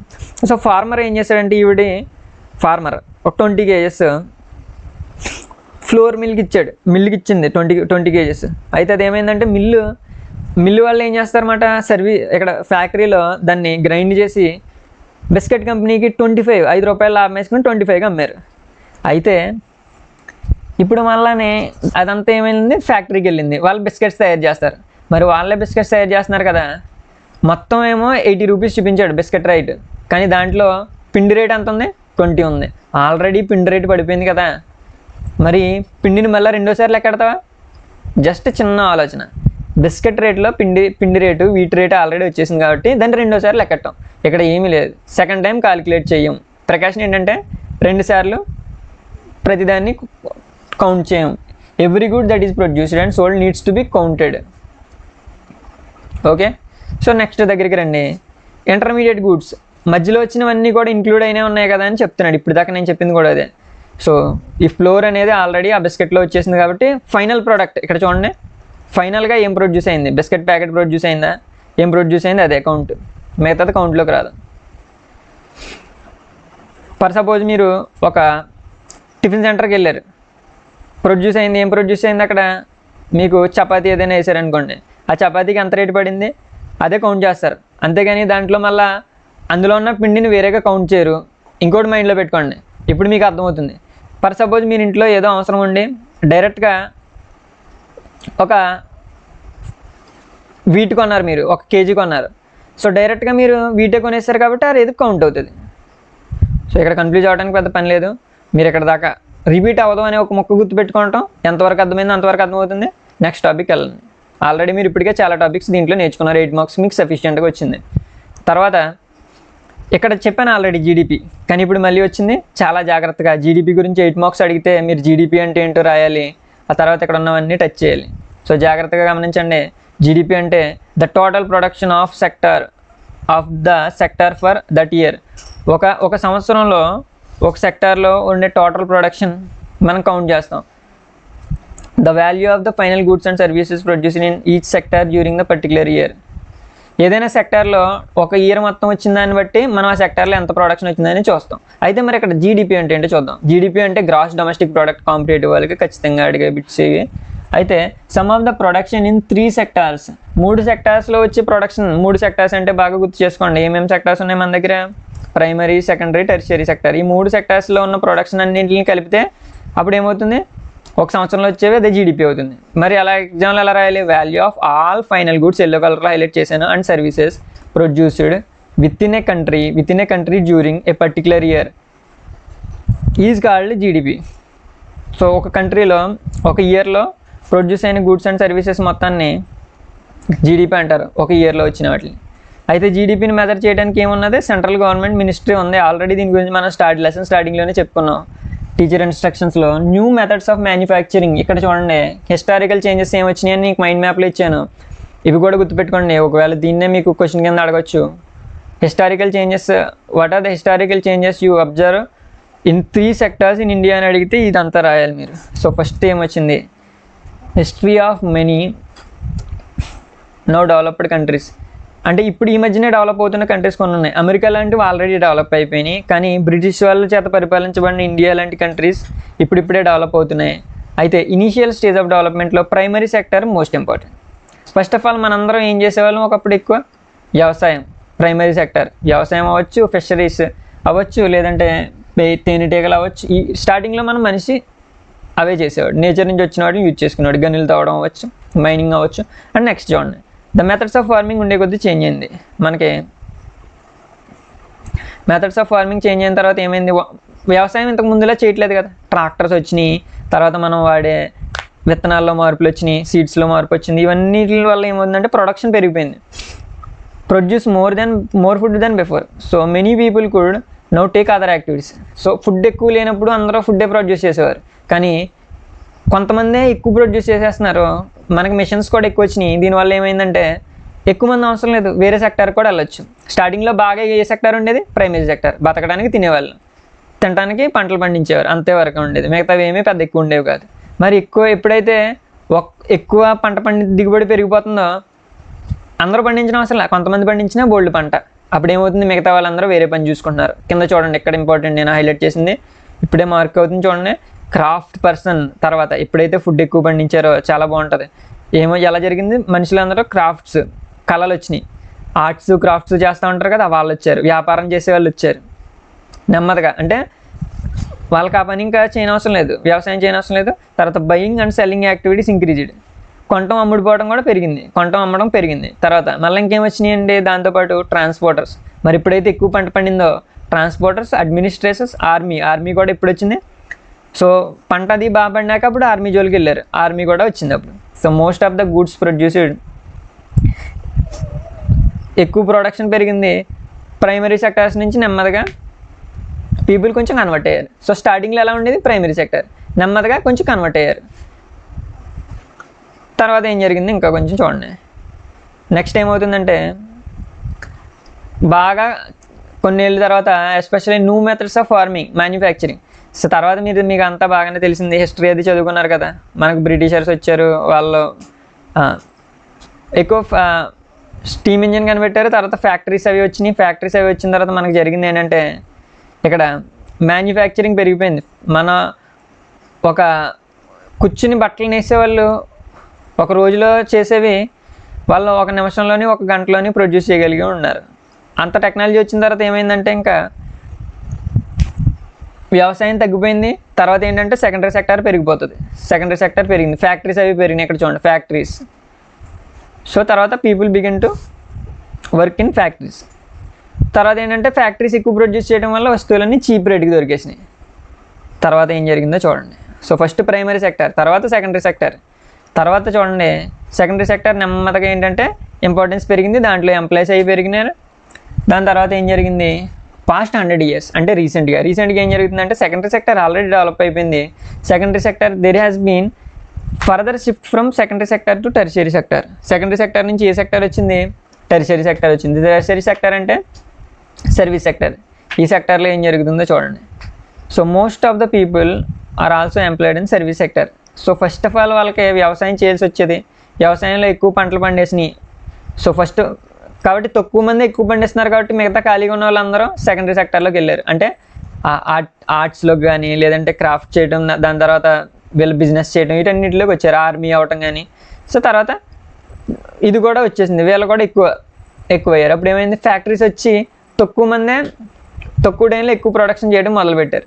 ఆ తర్వాత ఇంకా అందులో కూడా ఖాళీగా ఉన్న వాళ్ళు దేంట్లోకి వచ్చారంటే టెర్షియరీ సెక్టార్లోకి వచ్చారు. టెర్షియరీ సెక్టర్ అంటే తెలుసు కదా, బ్యాంకింగ్ కానీ ట్రాన్స్పోర్ట్ కానీ వీటన్నిటిలోకి వచ్చారు. సో మొత్తం మన చుట్టుపక్కల ఏం జరుగుతుంది అన్నదంతా కూడా ఈ లెసన్లో ఉంటుంది. అండ్ తర్వాత ఇదంతా కూడా నెక్స్ట్ టెర్షియరీ సెక్టర్ డెవలప్ అయింది. ఇలా ఈ విధంగా మీరు రాసుకుంటే చాలు 8 వస్తుంది. ఏ పాయింట్ కూడా మనం మిస్ చేయలేదు. ఇప్పుడు టోటల్ ప్రొడక్షన్ ఏంటి, మీరు ఎలా కాలిక్యులేట్ చేస్తారు అనే దాని గురించి కొన్ని క్వశ్చన్స్ ఇలా ఇప్పుడు దాకా నేర్చుకున్న టాపిక్ మీద కొన్ని క్వశ్చన్స్ వచ్చినాయి. వీటన్నిటి గురించి నేను వీడియో చేశాను. అయితే షిఫ్ట్ ఎలా వచ్చింది, డెవలప్డ్ కంట్రీస్ నుంచి షిఫ్ట్ ఎలా వచ్చింది ఇప్పుడే మీరు చూసారా, షిఫ్ట్ అంతా మనం రాసాం. సో ప్రైమరీ సెక్టర్లో ఉండేది ప్రైమరీ నుంచి సెకండరీకి వచ్చింది, సెకండరీ నుంచి టెర్షియరీకి వచ్చింది. తర్వాత ఇక్కడ ఉన్న టాపిక్స్ అన్నింటిని మనం టచ్ చేసుకున్నాం. 8 మార్క్స్ ఏది కూడా మనకు మిస్ అవ్వదు. మెథడ్ ఆఫ్ వాల్యూ యాడెడ్ ఇందాక ఆల్రెడీ చూసాం. మెథడ్ ఆఫ్ వాల్యూ యాడెడ్ ఎలా యాడ్ చేస్తున్నాం, దేన్ని రిపీటెడ్గా క్యాలిక్యులేట్ చేయకుండా యాడ్ చేస్తున్నాం. సో జాగ్రత్తగా గుర్తుపెట్టుకోవాలి మీరు. అండ్ తర్వాత అక్కడ ఉన్న 8 మార్క్స్ అన్ని కవర్ చేస్తున్నాం. ఇప్పుడు మళ్ళీ నెక్స్ట్ మనకి primary, secondary and tertiary sectors in India 3 సెక్టార్స్ని ఏమేమి ఉన్నాయి, ప్రొడక్షన్ ఎంత జరుగుతుంది, ఇవన్నీ కూడా మైండ్ మ్యాప్లో చూసారు. ఇప్పుడు మళ్ళీ ఇక్కడ చూడబోతున్నారు. క్లియర్గా చూడండి. ఇక్కడ 2 సంవత్సరాలు ఇచ్చాడు, నా కర్సర్ ఉన్న చోట 1973-74లో ఇండియా ఎలా ఉండేది, అలాగే 2013-14లో ఇండియా ఎలా ఉంది ఒక్కసారి చూద్దాం. ఎలాంటి గ్రాఫ్ ఇస్తున్నాడో 4 మార్క్స్కి ఇస్తాడు జనరల్గా. అయితే మేబీ 8 మార్క్స్కి ఇచ్చినా మనం ఆశ్చర్యపోవడం అవసరం లేదు. కొన్ని క్వశ్చన్స్ అడిగి 2-3 క్వశ్చన్స్ కలిపి. సో ఇక్కడ ఏంటంటే జీడిపి 3 సెక్టార్స్ ఇచ్చాడు. ఇక్కడ కలర్స్ ఇచ్చాడు, గమనించండి. కింద ఉన్న చోట ప్రైమరీ, సెకండరీ అండ్ టెర్షియరీ అని 3 కలర్స్ ఇచ్చాడు. అయితే స్టార్టింగ్లో 1973-74లో ఏముండేది కదా చూడండి. ఇక్కడ 5 lakhs 10 lakhs అయింది, 5 lakhs కంటే తక్కువ, 5 lakhs crore కంటే తక్కువగా వచ్చినాయి. ప్రైమరీ సెక్టర్ ఏం లేదు. ఫస్ట్ ఆఫ్ ఆల్ ఎక్కువ ఉండేది ప్రైమరీ సెక్టర్ ఉంది, తర్వాత రెడ్ కలర్ మీడియంగా ఉంది, అంటే సర్వీస్ సెక్టర్ కొంచెం ఎక్కువగా ఉంది. ఈ 3 సెక్టర్స్ గమనించండి. అదే 2013 వచ్చేటప్పటికి ఎక్కువగా ఉన్న ప్రైమరీ సెక్టర్ తగ్గింది ప్రొడక్షన్ దగ్గరికి వచ్చేటప్పటికి. అయితే సెకండరీ సెక్టర్ మీడియంగానే ఉన్నది, టెర్షియరీ సెక్టర్ బాగా పెరిగింది. సో ఇక్కడ ఎంత వరకు పెరిగింది, ఏం పెరిగింది, which was the large production, large producing ఏది ఎక్కువ ప్రొడ్యూస్ చేసింది 1973-74లోని ప్రైమరీ సెక్టర్. ఇక్కడ చూడండి, లార్జెస్ట్ ప్రొడ్యూసింగ్ సెక్టర్ ఇన్ 2013-14లో టెర్షియరీ సెక్టర్. ఆ తర్వాత చూడండి, which sector has grown most over the 40 years, ఏ సెక్టర్ బాగా పెరిగింది 40 yearsలో, ఇది పెద్ద పెరగల, ఇది పెద్ద పెరగల, బట్ టెర్షియరీ సెక్టర్ చూడండి చాలా పెరిగి వచ్చింది. What was the GDP of India 2013-14, 2013-14లో ఇండియా జీడిపి అంతా చూడండి, ఇక్కడ ప్రొడక్షన్ ఉంటుంది ఇక్కడ. సో 55 lakh crore పైన వచ్చింది. తర్వాత మనకి ఇక్కడ ఉన్న క్లియర్గా ఇన్ ఫిగర్స్లో మనం చూద్దాం. ఈ కంపారిజన్ గురించి కన్క్లూజన్ రాయమంటున్నాడు.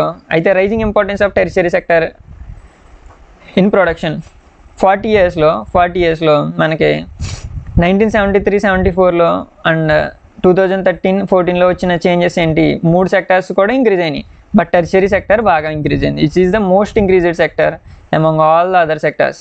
అండ్ తర్వాత యాజ్ ఎ రిజల్ట్ 2013-14లో ఏం జరిగిందంటే tertiary sector emerged as the largest producing sector in India. First of all largest producing వ్యవసాయం ఉండేది, ప్రైమరీ సెక్టర్ ఉండేది, తర్వాత మైనింగ్ అండ్ ఫార్మింగ్, అయితే తర్వాత చేంజ్ అయింది. అయితే why tertiary sector become important in India, చాలా ఇంపార్టెంట్. మేబీ క్వశ్చన్ పరంగా కాదు, కాన్సెప్ట్ పరంగా. క్వశ్చన్ కూడా 8 marks అడిగే ఛాన్స్ ఉంది. వై ఇదే క్వశ్చన్ ఎలాగే తెగొచ్చు మీకు ఒకవేళ టఫ్ ఇచ్చారు. Why tertiary sector becoming so important in India, tertiary sector ఎందుకు ఇంపార్టెంట్, ఇక్కడ 4 రీజన్స్ 3 రీజన్స్ చెప్తాడు, చాలా బాగుంటాయి చూడండి.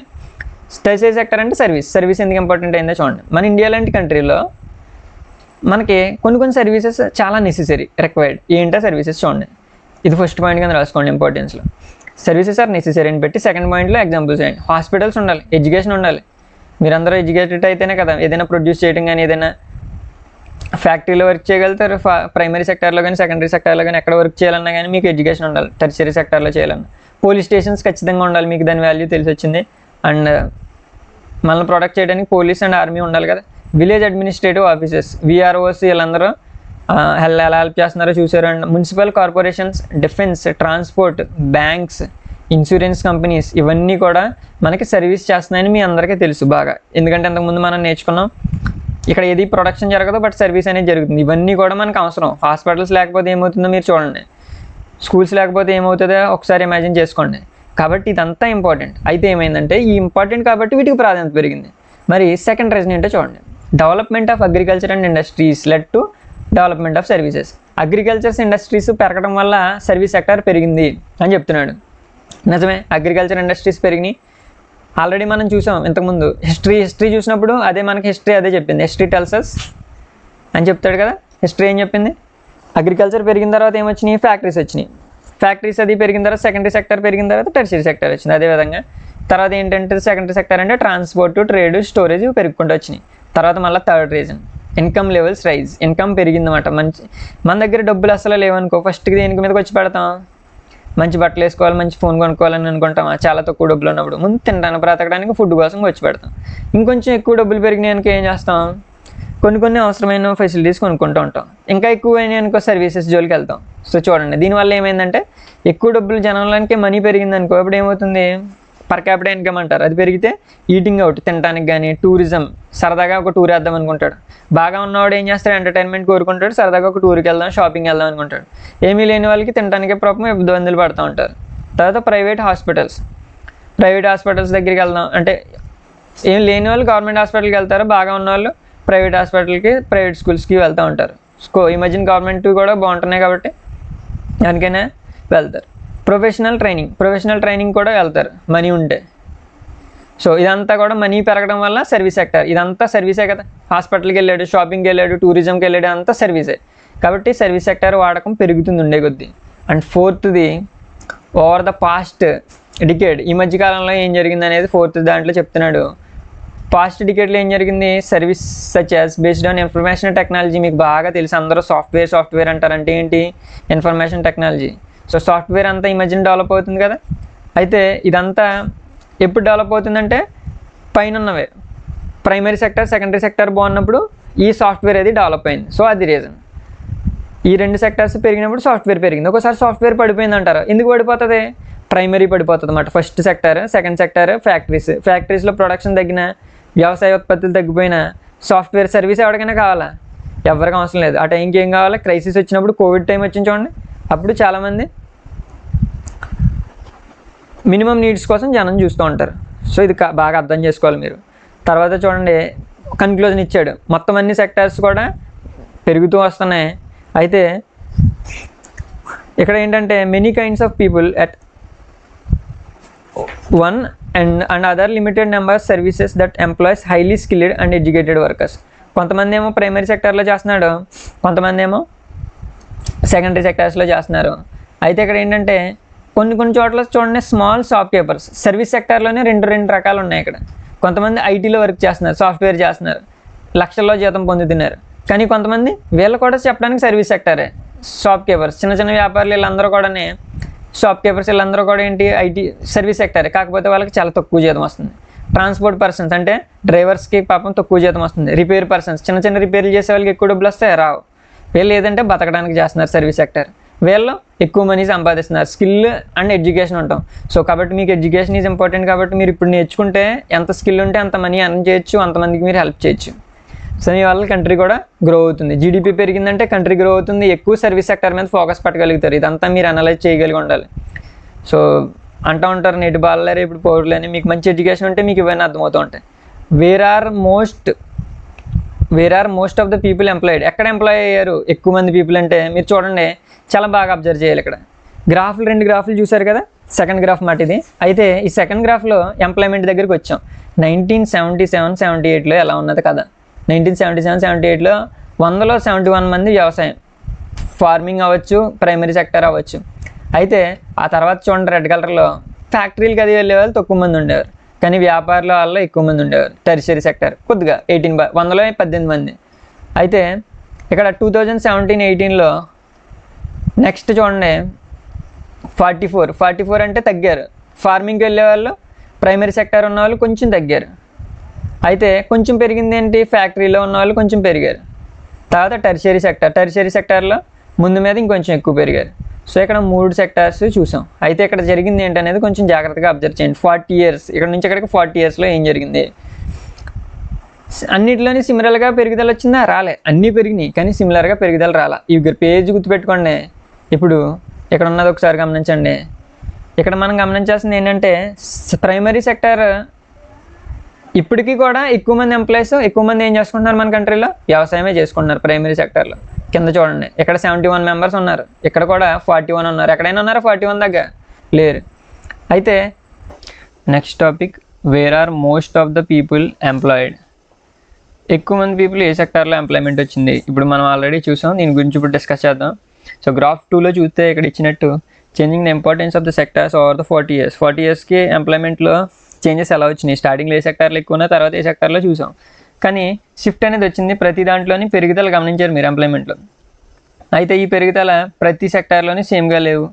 సర్వీస్ సెక్టార్లో స్పీడ్గా పెరిగింది, అలాగే మిగతా సెక్టార్స్లో అంత పెరుగుదల లేదు, పెరుగుదల ఉన్నది. కానీ సర్వీస్ సెక్టార్లో వచ్చినంత, సర్వీస్ సెక్టార్ అంటే ఏంటి? Tertiary sector. దాంట్లో వచ్చినంత ఇంప్రూవ్మెంట్ అయితే మిగతా సెక్టార్లో మనం గమనించలేదు. సో అయితే ఇప్పుడు దీని గురించి డిస్కస్ చేసుకుంటాం. ఇక్కడ ఏమైందంటే ఒకసారి అబ్జర్వ్ చేయండి, మిగతా వాటిలో కూడా సిమిలర్ షిఫ్ట్ అనేది లేదనేది చూసాం. అయితే దీంట్లో సెకండరీ టెరిషరీ సెక్టార్లో మనం గమనించుకుంటే even though industrial output or production of the goods went more than 9 times during this period. ఈ టైంలో ఏం పెరిగినాయి? ఇండస్ట్రియల్ అవుట్పుట్ అంటే ఇండస్ట్రీస్ నుంచి వచ్చే ప్రొడక్షన్ అనేది 9 times పెరిగింది. ఎంప్లాయ్మెంట్ ఇన్ ద ఇండస్ట్రీ వెంట అప్ అరౌండ్ 3 times. ప్రొడక్ట్ అనేది 9 times పెరిగితే ఎంప్లాయీస్ ఉండే రేట్లో మాత్రం 3 times పెరుగుదల వచ్చింది. ఏది? ఇండస్ట్రియల్ సెక్టార్లో. The same applies to tertiary sector. ఇప్పుడు ఒక ఇండస్ట్రియల్ సెక్టర్ అంటే సెకండరీ సెక్టర్ చూసాం. ఇప్పుడు మనం టెరిషరీ సెక్టార్లో ఏం జరిగిందో చూద్దాం. సో సేమ్ దానికి కూడా అదే అప్లై అయిందంట. Production of the service sector, tertiary sector అన్న సర్వీస్ సెక్టర్ అన్న ఒకటి అని మీకు తెలుసు. రోజు 14 times, ఇండస్ట్రియల్ సెక్టర్ 9 times పెరిగింది ప్రొడక్షన్ అంటే ఎన్ని వస్తువులు ప్రొడ్యూస్ అవుతున్నాయి అనే దాన్ని బట్టి. అదే సర్వీస్ సెక్టర్లో ప్రొడక్షన్ 14 times పెరిగింది. అయితే employment in the service sector రోజు అరౌండ్ 5 times, ఎంప్లాయ్మెంట్ మాత్రం 5 times పెరిగింది. సో ఎంప్లాయ్మెంట్ ఎక్కడ, ఈ ఎంప్లాయ్మెంట్ అంతా ఏ సెక్టార్లో వచ్చింది అనేది క్వశ్చన్గా ఇస్తే మాత్రం మీరు ఇండస్ట్రియల్ సెక్టార్లో ఎలా పెరిగింది, ఈ సెక్టార్లో ఎలా పెరిగింది అనేది మీరు ఈ విధంగా రాయాల్సి ఉంటుంది. అయితే more than half of the workers in our country are working in the primary sector. సగం కంటే ఎక్కువ మంది ప్రైమరీ సెక్టార్లో, అంటే 100కి 50 మంది ప్రైమరీ సెక్టార్లోనే వర్క్ చేస్తున్నారు. అంటే వ్యవసాయం కానీ లేదంటే మైనింగ్స్లో కానీ వీటన్నిటిలోనే వర్క్ చేస్తున్నారు. అయితే ప్రైమరీ సెక్టర్ మెయిన్లీ మనకు తెలుసు అగ్రికల్చర్లోని producing only about 1/6 of the GDP. So primary sector పెద్దదని చెప్పుకున్నాం, 100లో 50 మంది ప్రైమరీ సెక్టార్లోనే వర్క్ చేస్తున్నారని చెప్పుకున్నాం. కానీ జీడిపి తెలుసు కదా, గ్రాస్ డొమెస్టిక్ ప్రోడక్ట్, మొత్తం అన్ని ఒక సంవత్సరంలో ఎంత ప్రోడక్ట్స్ వచ్చింది అనేదాన్ని కాలిక్యులేట్ చేస్తే దాంట్లో 1/6 అంటే 1/6 ఆఫ్ ద ప్రోడక్ట్ ఏం ప్రొడ్యూస్ చేస్తుంది, ఓన్లీ 1/6 మాత్రమే ప్రొడ్యూస్ చేస్తుంది primary sector. In contrast to this secondary and tertiary sectors produce rest of the produce. కానీ సెకండరీ టెర్షియరీ సెక్టర్లో మిగిలిన సగం మంది ఉన్నారు, కానీ తక్కువ పర్సెంటేజ్ ఉన్నా కానీ మనుషులు వర్క్ చేసే ఎంప్లాయీస్ తక్కువ మంది ఉన్నా కానీ 5/6%, అంటే 6లో 5 వంతులు ప్రొడక్షన్ దేని నుంచి వస్తుంది, సెకండరీ అండ్ టెర్షియరీ సెక్టర్ నుంచి వస్తుంది. సో దీన్ని మీరు బాగా అర్థం చేసుకోవాలి, ఎక్కడ ఎక్కువ మంది ఎంప్లాయీస్ ఉన్నారు, ఎక్కడ ప్రొడక్టివిటీ వస్తుంది అని. whereas they employ less about half of the people. ఇది మీకు బాగానే అర్థమైంది. సో చాలా తక్కువ మంది ఎంప్లాయీస్ని పెట్టుకున్నా కానీ సెకండరీ టెర్షియరీ ఉత్పత్తి చేసే ప్రొడక్ట్స్ ఎక్కువ ఉన్నాయి, ప్రొడక్షన్ ఎక్కువ ఉంది, దాంట్లో జీడిపి అందులో ఇన్కమ్ ఎక్కువ వస్తుంది. సో అయితే దీన్ని బట్టి మనం ఏం అర్థం చేసుకోవాలంటే అగ్రికల్చర్లో అవసరమైన దానికంటే ఎక్కువ మంది వర్క్ చేస్తున్నారని మీకు ఎప్పటికీ అర్థమై ఉంటుంది. అంటే ప్రొడక్షన్ రావట్లా, కానీ 100లో 50 మంది అగ్రికల్చర్లోనే ఉంటున్నారు. దాని అర్థం ఏంటో ఇప్పుడు కొంచెం డీప్గా ఎగ్జాంపుల్ తెల్దాం. అయితే ఇలా అవసరమైన దానికంటే ఎక్కువ మంది ఒక దాంట్లో వర్క్ చేయడాన్ని అండర్ ఎంప్లాయ్మెంట్ అంటారు. అంటే ఒక పని మీకు ఎలా చెప్పాలంటే,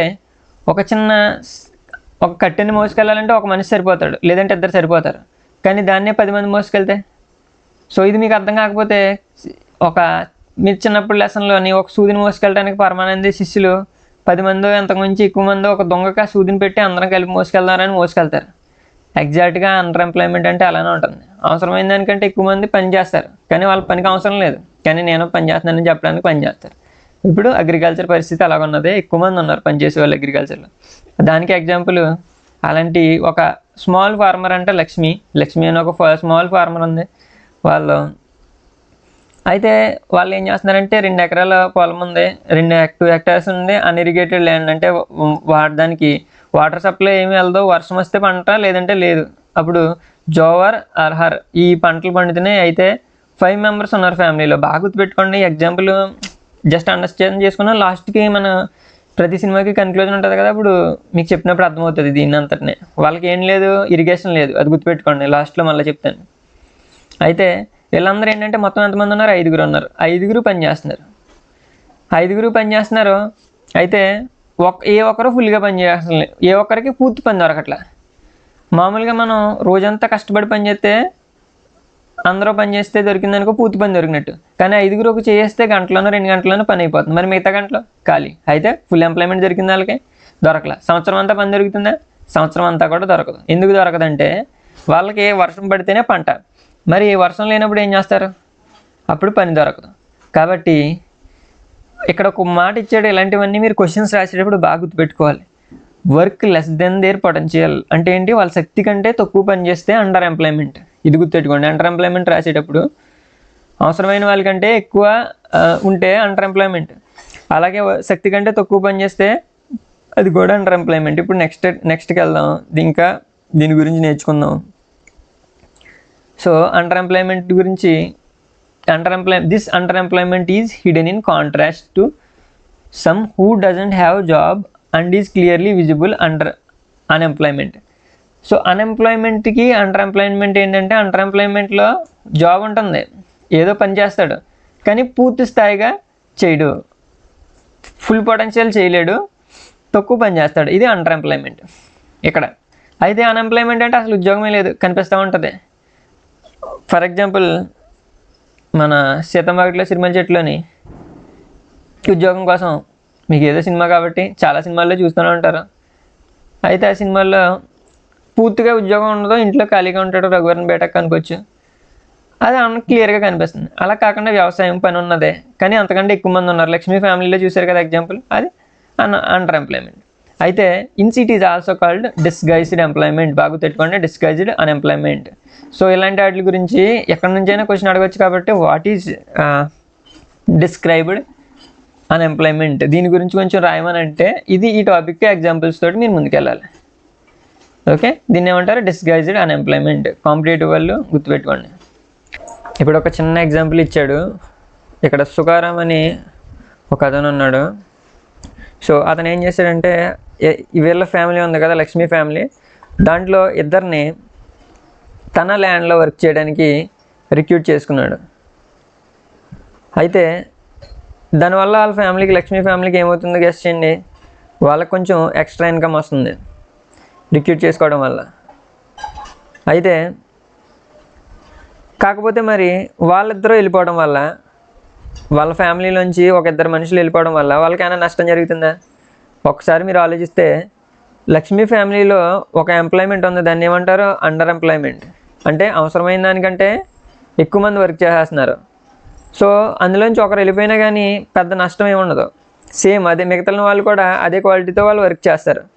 అయితే వాళ్ళు వెళ్ళిపోవడం వల్ల డస్ నాట్ ఎఫెక్ట్ ద ప్రొడక్షన్లో ఎలాంటి మార్పు ఉండదు, పైగా వాళ్ళ ఫ్యామిలీకి ఇన్కమ్ కూడా పెరుగుతుంది. సో ఇక్కడ ఒక ఎగ్జాంపుల్ ఏమంటున్నాడంటే, lakhs of families are like Lakshmi in India. ఇండియాలో చాలామంది లక్షల కొద్ది ఫ్యామిలీస్ లక్ష్మీ ఫ్యామిలీ లాగా ఉన్నాయి. అండర్ ఎంప్లాయ్మెంట్ గురించి ఇంకా చెప్తున్నాడు చూడండి. ఒకవేళ అండర్ ఎంప్లాయ్మెంట్ మీ గురించి రాయమంటే మీరు ఈ లక్ష్మీ ఫ్యామిలీస్ గురించి ఉన్న థింగ్స్ అన్నిటిని మీరు మెన్షన్ చేయాలి. అండర్ ఎంప్లాయ్మెంట్ అంటే పొటెన్షియల్ కంటే తక్కువ వర్క్ చేయడం, to work less than their potential అని చెప్పాలి అండర్ ఎంప్లాయ్మెంట్ అంటే. అండ్ తర్వాత ఇది మిగతా సెక్టార్స్లో కూడా, ఈ ఓన్లీ వ్యవసాయంలోనే కాదు, ప్రైమరీ సెక్టార్లోనే కాదు, మిగతా సెక్టార్స్లో కూడా అండర్ ఎంప్లాయ్మెంట్ అని ఉన్నది. అంటే వాళ్ళ స్థాయి కంటే తక్కువ పని చేయడం, లేదంటే అవసరమైన దానికంటే ఎక్కువ పని వాళ్ళు ఉండటం. ఒక పని చేయడానికి అవసరమైన వాళ్ళకంటే ఎక్కువ మంది పనిలో ఉండటం. Thousands of casual workers service sector in urban area who search daily employment. చాలామంది అర్బన్ ఏరియాస్లో ఎంప్లాయ్మెంట్ కోసం తిరుగుతూ ఉంటారు. అయితే పెయింటర్స్ ఉంటారు, ప్లంబర్స్ ఉంటారు, రిపేర్ పర్సన్స్ ఉంటారు. అయితే వాళ్ళలో చాలామందికి రోజు పని దొరకదు.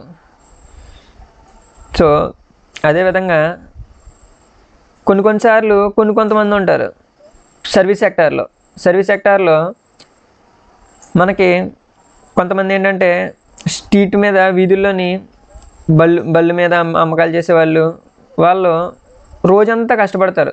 They may spend the old day but earn very little. వాళ్ళు రోజంతా కష్టపడినా కానీ పాపం చాలా తక్కువ ఎర్న్ చేస్తారు. సో వాళ్ళకి ఏ ఆపర్చునిటీస్ లేక బతకడానికి ఏదో అలా పని చేసుకుంటూ ఉంటున్నారు. సో ఇప్పుడు మనం ఏం నేర్చుకున్నాం అంటే అండర్ ఎంప్లాయ్మెంట్ గురించి నేర్చుకున్నాం. అండర్ ఎంప్లాయ్మెంట్లో ఒక చిన్న ఎగ్జాంపుల్ లక్ష్మీ ఫ్యామిలీ.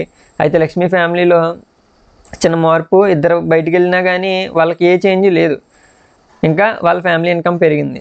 అండ్ తర్వాత కొంతమంది పరిస్థితి ఎలాగుందంటే, వాళ్ళు రోజంతా వర్క్ చేసినా వాళ్ళకి అంత ఎంప్లాయ్మెంట్ ఆపర్చునిటీస్ ఉండట్లేదు. ఇప్పుడు ఇక్కడ ఒక క్వశ్చన్ ఇచ్చాడు చూడండి, అండర్ ఎంప్లాయ్మెంట్ అకర్స్ వెన్.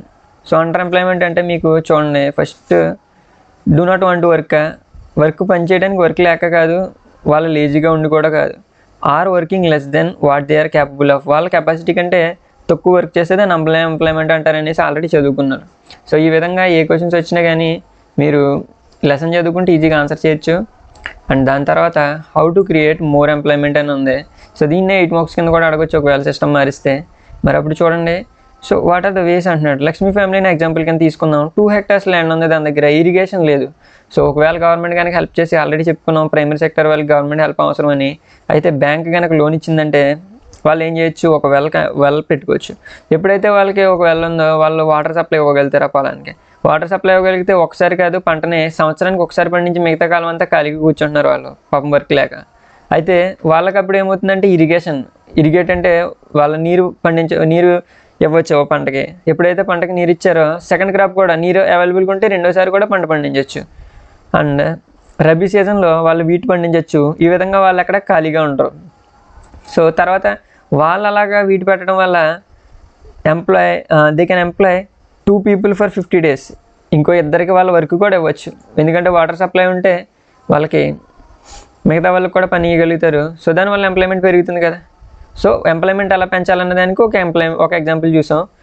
అయితే ఇంక్లూడింగ్ సోయింగ్, ఇంతకీ దీంట్లో సోయింగ్లోని, వాటరింగ్లోని, ఫెర్టిలైజర్ అప్లికేషన్, హార్వెస్టింగ్ వీటన్నిటిలోని 50 రోజులు పని ఇవ్వగలుగుతున్నారు వాళ్ళు. ఎంతమందికి? ఇంకొక ఇద్దరికి పని ఇవ్వగలుగుతున్నారు. సో ఇంకా డీప్గా వెళ్ళండి, ఇంకా ఇప్పుడు ఎంప్లాయ్మెంట్ పెరుగుతుంది. ఒకవేళ న్యూ డ్యామ్ కన్స్ట్రక్షన్ ఒకవేళ హ్యాపెన్ అయితే అప్పుడు ఏమవుతుంది, వాళ్ళకి ఒకవేళ కాలువలు తవ్వించారనుకో, ఒక డ్యామ్ అంటే ఒక నదికి అడ్డంగా ఇలా డ్యామ్ కట్టారనుకోండి, అప్పుడు ఏమవుతుందంటే వాటర్ స్టోర్ అవుతుంది. అప్పుడు ఇక్కడ ఉన్న వాళ్ళందరికీ చిన్న చిన్న కెనాల్స్ ద్వారా వాటర్ అందించవచ్చు. సో వాళ్ళకి కూడా అప్పుడు వాటర్ అందినప్పుడు ఏమవుతుంది, చాలామందికి అంటే ఇలా లక్ష్మీ లాంటి ఫ్యామిలీస్, ఎన్నో ఫ్యామిలీస్కి వాటర్ అందుతుంది. వాటర్ అందడం వల్ల సో వాళ్ళకు కూడా ఎక్కువ మందికి ఎంప్లాయ్మెంట్ పెరుగుతుంది.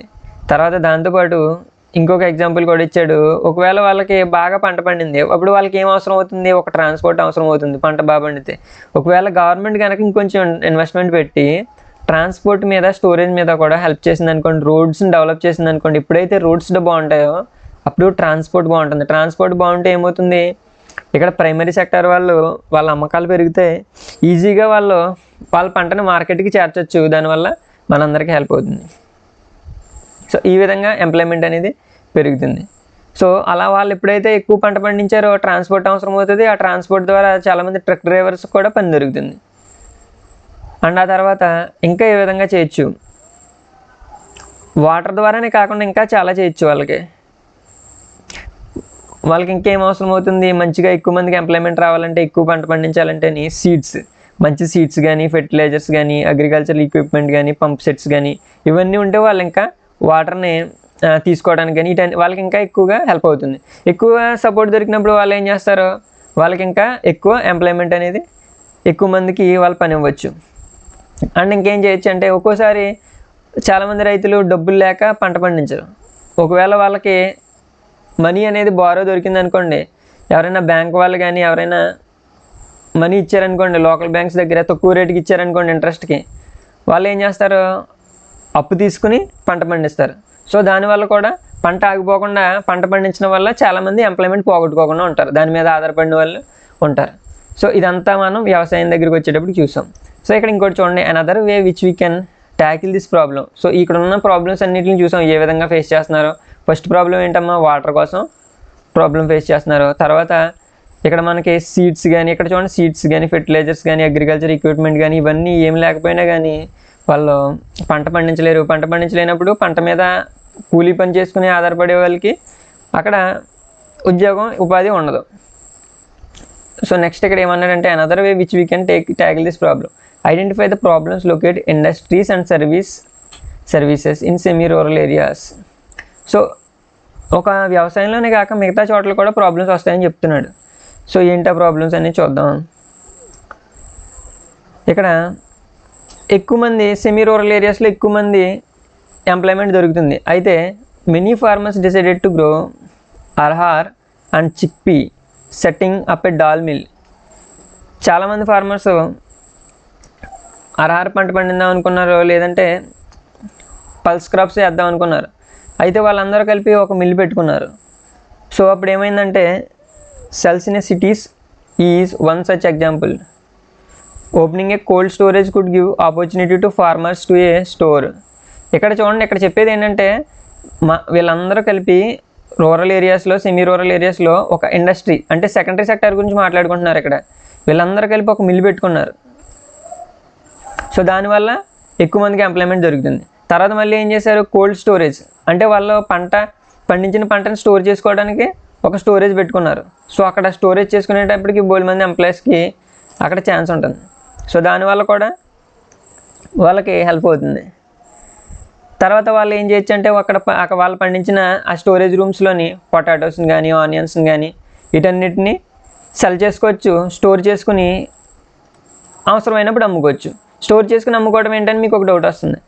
ఫర్ సపోజ్ ఎప్పుడైనా కానీ రైతులు ఎప్పుడైనా రోడ్ల మీద పొటాటోస్ కానీ, ఎప్పుడైనా టమాటాస్ కానీ పారేయటం చూస్తూ ఉంటారు. ఎందుకంటే సరైన రేట్ అనేది లేక.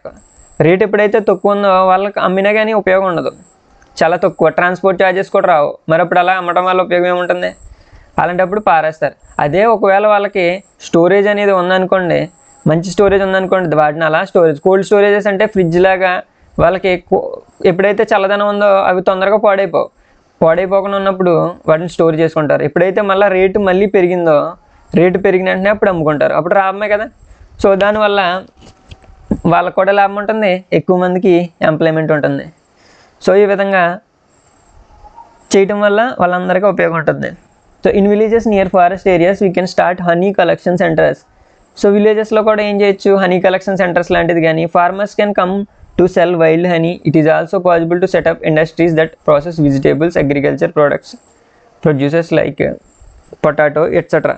సో ఇవన్నీ కూడా ఏం చేస్తున్నాయి, ఎంప్లాయ్మెంట్ ఇస్తున్నాయి. ఒకసారి రివిజన్ చేసుకోండి, ఎంప్లాయ్మెంట్ కోసం ఎలా ఎంప్లాయ్మెంట్ క్రియేట్ చేయొచ్చు అని అన్నాడు. ఫస్ట్ లక్ష్మీ ఫ్యామిలీని తీసుకున్నాం, తనకి దాన్ని మీరు ఒక వ్యవసాయానికి, అగ్రికల్చర్కి ఏమేమి సపోర్ట్స్ వస్తారో ఇక్కడ క్లియర్గా నేర్చుకున్నారు. దాని తర్వాత కొంతమంది రైతులు కలిపి ఏం పెట్టారు, దాల్ మిల్ పెట్టారు. మిల్లు పెట్టడం వల్ల ఏమైందంటే అక్కడ పండించిన పంట చాలామందికి ఎంప్లాయ్మెంట్ దొరికింది, మిల్లులో పనిచేసే వాళ్ళకి. తర్వాత ఇంకేం చేయొచ్చు, ఇంకా ఏం ఫ్యాక్టరీస్ పెట్టచ్చు సెకండరీ సెక్టార్లోని. కోల్డ్ స్టోరేజ్ పెట్టడం వల్ల ఏమైంది, చాలా కూరగాయలను కూడా స్టోర్ చేసే ఛాన్స్ దొరికింది. రేటు తక్కువ ఉన్నప్పుడు ఉంచుకుని, రేట్ ఎక్కువైనప్పుడు అమ్ముకునే ఛాన్స్ దొరికింది. సో ఈ విధంగా హనీ కలెక్షన్ సెంటర్స్ కూడా పెట్టవచ్చు. వీటన్నిటి వల్ల ఎంప్లాయ్మెంట్ క్రియేట్ చేయొచ్చు. ఇదంతా ఏంటంటే ఎంప్లాయ్మెంట్ అలా క్రియేట్ చేయొచ్చు అని. సో ఇక్కడ కొంచెం ఇంపార్టెంట్ డేటా ఇచ్చాడు, కాంపిటేటివ్ వాళ్ళకి యూజ్ అవుతుంది. 60% of population belonging to group 5 to 29 years.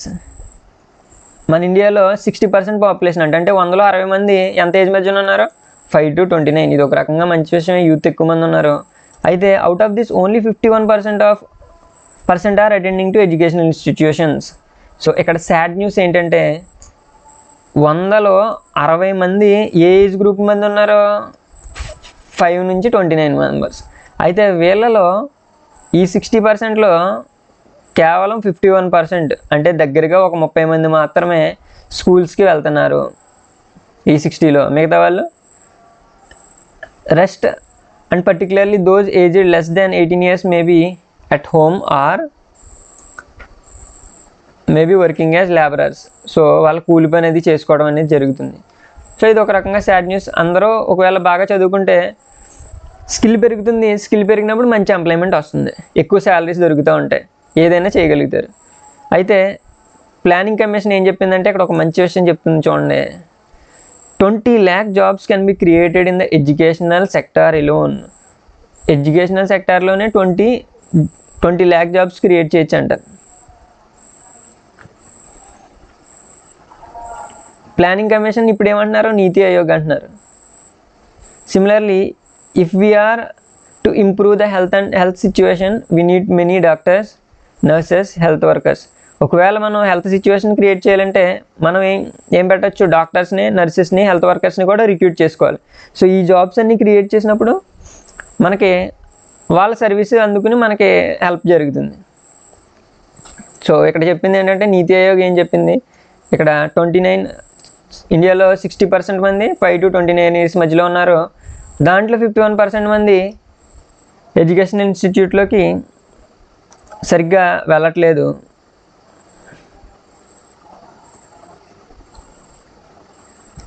Only 51% మంది వెళ్తున్నారు, తర్వాత మిగతా వాళ్ళు చైల్డ్ లేబర్ కింద ఉండిపోతున్నారు అని అన్నది.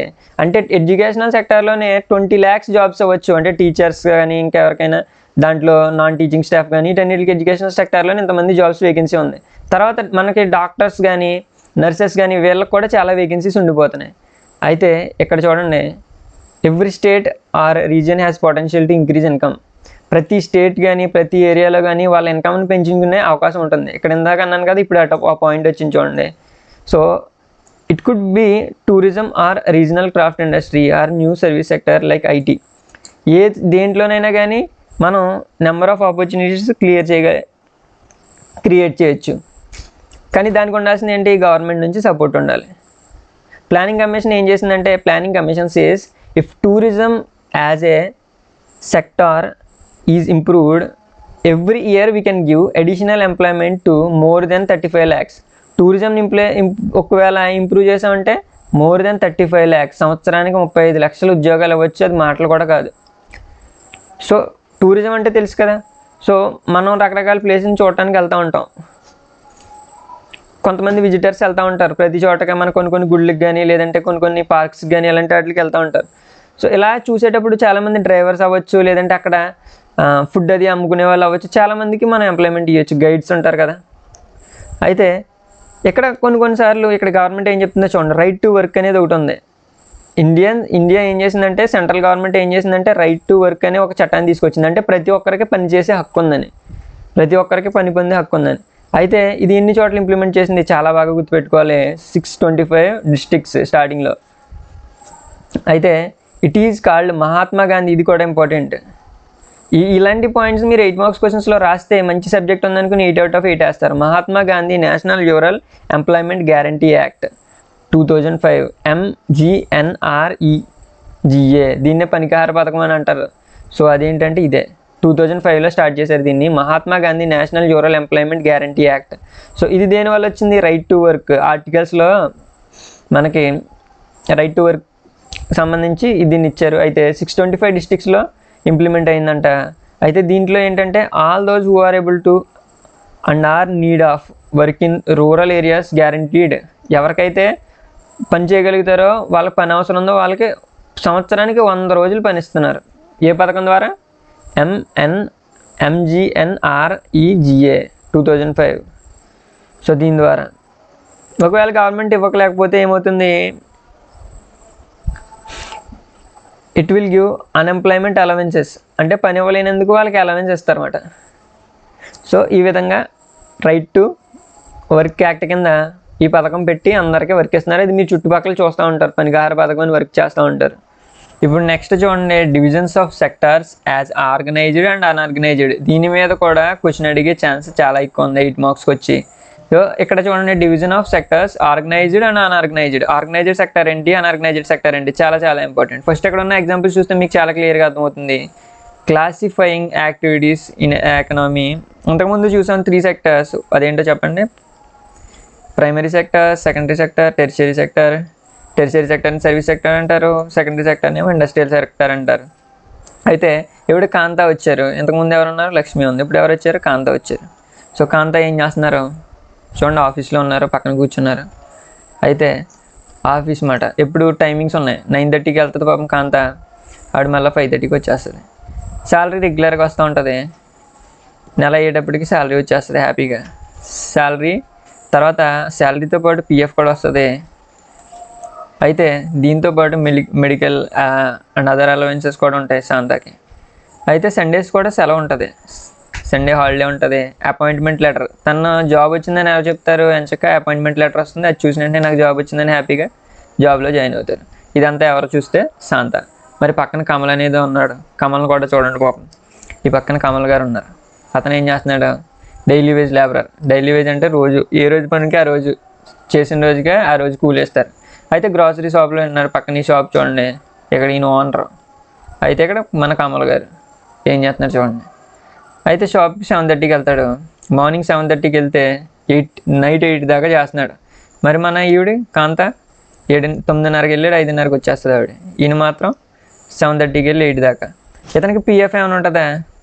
అలవెన్సెస్ ఏమైనా ఉంటాయి? ఏమి ఉండవు. ఆ తర్వాత నెలకు వచ్చేటప్పటికి శాలరీ వస్తుందా? రాదు. దేనికి? He is not paid for the days it does not work. పని చేయని రోజుల్లో పాపం ఇతనికి శాలరీయే రాదు. పని చేస్తేనే శాలరీ. హాలిడేస్ ఉంటాయా? ఉండవు. సండేస్ ఉంటాయా? ఉండవు. ఇవేమీ ఉండవు. తనకి అపాయింట్మెంట్ లెటర్ ఏమైనా ఇస్తాడు ఈయన? ఏమీ ఇవ్వడం. మనం వెళ్ళటం, పని ఉన్నదా బాబు అనుకుంటే పని ఇస్తారు అంతే. సో ఆ విధంగా ఉంటుంది వాళ్ళ పని. అయితే ఇక్కడ ఇద్దరిని చూసాం మనం. అయితే కాకపోతే అతను ఎప్పుడు అడిగితే అప్పుడు లీవ్ ఇస్తారు, కానీ లీవ్ తీసుకున్నప్పుడు శాలరీ ఇయ్యరు. సో ఇప్పుడు నా క్వశ్చన్కి ఆన్సర్ చేయండి. Do you see any differences in the conditions of work between Kanta, Kamal? కాంతాకి కమల్కి ఏమైనా తేడా తెలిసిందా మీకు? తేడా కనిపిస్తుందా? చాలా తేడాలు మీరు గమనించవచ్చు. అయితే కాంతా వర్క్స్ ఇన్ ఆర్గనైజ్డ్ సెక్టర్ అన్నాడు. సో కాంతాని చూస్తే మొత్తం అంతా ఆర్గనైజ్డ్ సెక్టర్ అంటే ఏంటో గుర్తొస్తుంది. మరి ఇంకొకటి కాంతా కాకుండా ఇంకొక అతను ఎవరున్నారు? Kamal. Kamal unorganised sector, unorganised. So 2 sectors కూడా తెలిసింది కదా. ఇప్పుడు దాని గురించి ఏంటనేది డీప్గా డిస్కస్ చేద్దాం. దీన్ని 8 మార్క్స్ కోసం అడిగే ఛాన్స్ ఉంది. 8 మార్క్స్ వెయిటేజ్ కాబట్టి ఈ 1 2 3 ప్రైమరీ సెకండరీ టెర్షియరీ సెక్టర్స్ నుంచి కానీ, లేదంటే ఇక్కడ అడిగిన organised sector unorganised sector, so వీటి నుంచి కానీ ఒక క్వశ్చన్ వచ్చే ఛాన్స్ చాలా ఎక్కువ ఉంది. ఈ రెండింటి నుంచే రావచ్చు నా గెస్ ప్రకారం. అయితే కాంత works in organised sector, organised సెక్టర్లో వర్క్ చేస్తుంది. Terms of employment or regular. Employment రెగ్యులర్గా వస్తుంది అంటే అతనికి మంత్లీ శాలరీ పట్టడం కానీ, పిఎఫ్ కానీ, అలవెన్సెస్ కానీ ఇవన్నీ ఉంటాయి. గవర్నమెంట్లో రిజిస్టర్ అవుతుంది. ఈ ప్రాసెస్ అంతా గవర్నమెంట్లో రిజిస్టర్ అవుతుంది. And have follows rules and regulations ఉంటాయి. రూల్స్ అండ్ రెగ్యులేషన్స్ అంటే ఇక్కడ చూడండి, రూల్స్ అండ్ రెగ్యులేషన్స్ అంటే గివ్ వేరియస్ లాస్. అంటే వేరియస్ లాస్ ఏంటి వచ్చే చట్టాలు ఏం చేస్తారు, ఆర్గనైజ్డ్ సెక్టార్లో లాస్ ఉంటాయి అక్కడ పనిచేసే వాళ్ళని ప్రొటెక్ట్ చేయడానికి. అంటే ఇన్ని గంటల కంటే ఎక్కువ వాళ్ళ చేత పని చేయించకూడదు. పూర్వకాలం బ్రిటిష్ వాళ్ళు మన చేత రోజంతా బానిసల్లాగా పని చేయించేవారు. పొద్దున్నే లేచినప్పటి నుంచి నైట్ నిద్రపోయే వరకు వాళ్ళు పని తినడానికి బ్రేక్ ఇచ్చేవారు అంతే. అయితే మనకి బాహుబలిలో కట్టప్పలాగా పనిచేస్తే బానిసలా పని చేయించుకునేవారు. కానీ ఇప్పుడు తర్వాత మనకు ఫ్రీడమ్ వచ్చిన తర్వాత చట్టాలన్నీ చేసుకున్నాం. కింద ఉన్నాయి చూడండి, mining act, factories act, mining act, payments of gratuity act, shops and establishment acts. ఒకవేళ 8 మార్క్స్ రాసినప్పుడు ఈ యాక్ట్స్ పేర్లు మీకు గనక కనిపించేలా నాకులాగా అండర్లైన్ చేశారంటే మాత్రం మీకు 8 పడే ఛాన్సెస్ చాలా ఎక్కువ ఉంటాయి. ఎంత అలాంటి వాళ్ళు పేపర్ దిద్దినా కూడా మీకు మార్క్స్ వేస్తారు, ఫుల్ మార్క్స్. అయితే ఈ యాక్ట్స్ అన్నీ ఉన్నాయి కదా, ఈ యాక్ట్స్ అన్నీ ఏంటి, వాళ్ళని ప్రొటెక్ట్ చేయడానికి. తర్వాత organised because some formal process and procedures. దీన్ని ఆర్గనైజ్డ్ సెక్టర్ అని ఎందుకు అన్నారంటే ఫార్మల్ ప్రాసెస్ ప్రొసీజర్స్ దీంట్లో ఉంటాయి. ఆ తర్వాత some of these people may not be employed by anyone. కొంతమంది ఉంటారు వాళ్ళు ఎవరి చేత ఎంప్లాయ్మెంట్ చేయబడకపోయినా వాళ్ళు ఏమవుతారు, దీంట్లోనే రూల్స్ అండ్ రెగ్యులేషన్ ప్రకారం రిజిస్టర్ అవుతూ ఉంటారు. వాళ్ళు కూడా ఆర్గనైజ్డ్ సెక్టార్లోకి వస్తారు. అయితే ఆర్గనైజ్డ్ సెక్టార్లో మీకు గమనించింది ఏంటి, ఇట్లా కీవర్డ్స్ కింద పెట్టుకోండి. సెక్యూరిటీ ఆఫ్ ఎంప్లాయ్మెంట్, జాబ్ పోతుందని భయం ఉంటుందా, లేదు. తర్వాత వాళ్ళకి ఫిక్స్డ్ అవర్స్ ఉంటాయి, ఎన్ని గంటలు పని చేయాలని ఉంటుంది, అది దాటి పని చేయాల్సిన అవసరమే లేదు. ఒకవేళ చేసినా కానీ ఓవర్ టైం కోసం వాళ్ళకి మనీ పే చేస్తారు. ఈ 3 గమనించారా. అయితే పక్కన కమలను చూడండి, అతను ఇన్ని గంటలని ఉండదు, పని ఎక్కువ ఉంటే ఇంకా ఎక్కువసేపు ఉంచేస్తాడు యజమాని. సో మినిమం అవర్స్ అనేది ఉండదు, ఎంత అవసరమైతే అంత పని చేయాల్సి ఉంటుంది, లిమిట్ అనేది ఉండదు. ఎప్పుడైనా జాబ్ తనకు నచ్చకపోతే, యజమానికి నచ్చకపోతే జాబ్లోంచి తీసేస్తాడు. అది అతని పరిస్థితి. సో ఇప్పుడు నెక్స్ట్ చూడండి, వీళ్ళకి ఏంటంటే పెయిడ్లీ ఉంటుంది. అంటే వాళ్ళు సెలవు పెట్టుకున్నా కానీ నెలకి సెలవులు ఉంటాయి, ఆ సెలవుల్లో సెలవు పెట్టుకుంటే వాళ్ళకి మనీ వచ్చేస్తూ ఉంటుంది. పేమెంట్ డ్యూరింగ్ హాలిడేస్, సెలవుల్లో కూడా పేమెంట్ వస్తుంది. అండ్ తర్వాత provident fund, gratuity, medical benefits. అంటే ఎప్పుడైనా రిటైర్ అయిపోయిన తర్వాత వాళ్ళు చేసిన పనికి కృతజ్ఞతగా కొంత అమౌంట్ ఇస్తారు కంపెనీ వాళ్ళు, అది గ్రాడ్యుయేటీ. మెడికల్ బెనిఫిట్స్, ఎప్పుడైనా హెల్త్ బాగోకపోతే మెడికల్ బెనిఫిట్స్ని ఉపయోగించుకుని చేయొచ్చు. And drinking water and safe working environment, ఇవన్నీ కూడా దీంట్లో ఉంటాయి. రిటైర్ అయినప్పుడు పెన్షన్ కూడా వస్తూ ఉంటుంది. ఇదంతా ఆర్గనైజ్డ్ సెక్టర్ కదా. మరి అన్ఆర్గనైజ్డ్ సెక్టర్ వాళ్ళ లైఫ్ ఎలా ఉందో ఒకసారి చూడండి. కమల్ని గుర్తుపెట్టుకోండి, అది గుర్తుపెట్టుకుంటే మీరు ఎగ్జామ్లో హ్యాపీగా క్వశ్చన్ రాసేయచ్చు. అయితే స్కాటర్ యూనిట్స్ చిన్నవే, ఇదంతా గవర్నమెంట్ కంట్రోల్లో ఉందా, out of the control of government కంట్రోల్లో లేదు. రూల్స్ అండ్ రెగ్యులేషన్స్ ఉన్నాయా, రూల్స్ అండ్ రెగ్యులేషన్స్ ఉంటాయి, బట్ వాళ్ళు ఫాలో అవ్వరు. పేమెంట్ ఎలా ఉంటుంది, ఎక్కువ ఉంటుందా, కమల్ లాంటి వాళ్ళకి పేమెంటే ఉండట్లా. So they are paid very less and payment is also not regular. కొన్నిసార్లు గమనిస్తూ ఉంటారు చిన్న సెక్టార్స్లో ఏంటంటే 3 months 4 months వాళ్ళ చేత జాబ్ చేయించుకుని శాలరీ వేస్తానని వేయకుండా ఉంచేసి వాళ్ళు కూడా ఉన్నారు. సో ఇలాంటివన్నిటికి రూల్స్ అండ్ రెగ్యులేషన్స్ కానీ వాళ్ళకి ఎలాంటి సరిగ్గా పాటించట్లేదు. No provisions for overtime చేసినా కానీ వాళ్ళకి ఏమి ఎక్స్ట్రా ఇవ్వరు. సెలవుల్లో వాళ్ళకి ఏమీ పేమెంట్ అనేది జరగదు. వాళ్ళకి ఎప్పుడైనా హెల్త్ బాగోకపోయినా వాళ్ళకి ఏమీ బెనిఫిట్స్ ఏమీ రావు. సో వాళ్ళకి లీవ్స్ ఉండవు. పని తక్కువ ఉన్నప్పుడు వాళ్ళని ఏం చేయొచ్చు అంట, పనిలోంచి తీసేయచ్చు. లేదంటే their work depends upon the whims of the employer, తన మూడుని బట్టి. ఒకవేళ తనకు మూడు లేదంటే తీసేస్తారు. సో ఈ విధంగా అన్ఆర్గనైజ్డ్ సెక్టర్ వల్ల లైఫ్ ఉంది. సో దీనికి ఇంకా ఎగ్జాంపుల్స్ కూడా ఇచ్చాడు. Selling, the sector includes large number of peoples who are employed on their own during small jobs such as selling on streets, వీధుల్లో అమ్మకాలు చేసేవాళ్ళు, డూయింగ్ రిపేర్ వర్క్, ఏదైనా షాప్లో రిపేర్ వర్క్ చేసేవాళ్ళు, farmers work on their own and hire labourers as and when the required. ఇదంతా కూడా unorganised sector. ఇందులో ఏదైనా గవర్నమెంట్ అండర్లో ఉందా? గవర్నమెంట్ కింద డైరెక్ట్గా పనిచేయవు. కాబట్టి ఇవన్నీ అన్ఆర్గనైజ్డ్ సెక్టర్లోకి వెళ్ళిపోయినాయి. ఎగ్జాంపుల్స్ కూడా గుర్తుపెట్టుకోవాలి. సో ఇది గుర్తుపెట్టుకోండి. తర్వాత ఈ క్వశ్చన్స్ అన్నిటి మీద మీరు చేసిన వీడియోని చూడండి. నెక్స్ట్ టాపిక్ చూడండి. సో నేను చెప్పినట్టు రాస్తే పై క్వశ్చన్కి 8 out of 8 వచ్చే ఛాన్స్ ఉంటుంది. How to protect the workers in unorganised sector. Unorganised sector అంటే ఏంటో క్లియర్గా తెలుసుకున్నారు. మరి వాళ్ళని ప్రొటెక్ట్ చేయడం ఏంటి? ఆర్గనైజ్డ్ సెక్టర్ వాళ్ళకి ఎలాగ గవర్నమెంట్ ప్రొటెక్షన్ ఉంది, అన్ఆర్గనైజ్డ్ని ఎలా ప్రొటెక్ట్ చేస్తారు? Unorganised sector offers jobs that most short after. ఇక్కడ అయితే organised sector have been expanding very slowly. Organised sector పేరుకైతే ఉంది, కానీ అందరికీ ఆర్గనైజ్డ్ సెక్టర్లో జాబే కావాలి. కానీ ఏమవుతుంది, స్లోగా ఎక్స్పాండ్ అవుతుంది. అందరికీ ఆర్గనైజ్డ్ సెక్టర్లో జాబ్స్ దొరుకుతాయా? దొరకవు. మరి అలాంటప్పుడు వాళ్ళు దేని మీద డిపెండ్ అవ్వాలి? Many organised sectors entrepreneurs the unorganised sector. Organised sectors కూడా కొన్నిసార్లు అన్ఆర్గనైజ్డ్ సెక్టర్లో ఇన్వాల్వ్ అయి ఉంటుంది. సో ఇక్కడ చూడండి, అంటే చాలా ఆర్గనైజ్డ్ సెక్టర్స్ ఒక ట్రిక్ వాడుతూ ఉంటాయి. దాని గురించి చెప్తున్నాడు. సో ఆర్గనైజ్డ్ సెక్టర్లో ఉంటే ఏం చేయాలి? గవర్నమెంట్కి ట్యాక్స్ కట్టాలి, తర్వాత రూల్స్ రెగ్యులేషన్స్ పాటించాలి, పైన చెప్పుకున్నాం కదా. అయితే ఇవన్నీ చేయడానికి తర్వాత ఎంప్లాయ్మెంట్కి పిఎఫ్ కానీ, ఈఎస్ఐ కానీ, మెడికల్ బెనిఫిట్స్ కానీ, శాలరీస్ కానీ రెగ్యులర్గా ఇవ్వడం కానీ ఇవన్నీ పాటించా ఉండాలి. మినిమం అవర్స్ అన్ని గంటలు 8 గంటల కంటే ఎక్కువ వర్క్ చేయించకూడదని కొన్ని రూల్స్ ఉంటాయి. అవి దాటి చేయించకూడదు. మరి వీటన్నిటిని ఎగ్గొట్టడానికి కొన్ని అన్ఆర్గనైజ్డ్ సెక్టర్స్, కొన్ని కంపెనీస్ ఏం చేస్తాయంటే ఆర్గనైజ్డ్ సెక్టర్స్ మెల్లగా అన్ఆర్గనైజ్డ్ సెక్టర్ లాగా వాటిని రన్ చేస్తూ ఉంటాయి సైలెంట్గా. సో దీనివల్ల ఏమవుతుందంటే తక్కువ శాలరీకే ఎంప్లాయ్మెంట్ని పెట్టుకుని వాడుకోవడం కానీ, వాళ్ళకి ఎలాంటి సరైన ఫెసిలిటీస్ కనిపించకుండా, సరైన బెనిఫిట్స్ ఇవ్వకుండా వాళ్ళని వాడుకుని కంపెనీస్ గ్రో అవుతాయి. బట్ అన్ఆర్గనైజ్డ్ సెక్టర్గా, ఆర్గనైజ్డ్ సెక్టర్స్ అన్ఆర్గనైజ్డ్ సెక్టర్గా మిగిలిపోతూ ఉంటాయి. సో దానివల్ల అందరూ నష్టపోతారు, ఎంప్లాయీస్ అందరూ. సో ఇక్కడ జరిగింది ఏంటంటే 1990s ఏం జరిగిందో చూద్దాం. చాలామంది ఎంప్లాయీస్ ఏమయ్యారు, వాళ్ళ జాబ్స్ కోల్పోయారు. దేంట్లో? ఆర్గనైజ్డ్ సెక్టర్లో. సో వాళ్ళందరూ ఏం చేశారంటే forced to take jobs into unorganised sector with లో ఎర్నింగ్స్. వాళ్ళందరినీ ఎక్కడికి ఎంటేశారు? అన్ఆర్గనైజ్డ్ సెక్టర్లోకి. సో దీనివల్ల ఏమవుతుందంటే ఇలాంటివన్నీ జరిగినప్పుడు వాళ్ళకి ఒక ప్రొటెక్షన్ అనేది ఉండాలి. ఒకసారి ఒక ఎంప్లాయీకి జాబ్ కోల్పోయిందంటే ఎంతమంది లాస్ అవుతారు? తనతో పాటు తన మీద డిపెండ్ అయిన అందరూ, వాళ్ళ ఫ్యామిలీ కూడా ఇబ్బందుల్లోకి వెళ్తారు.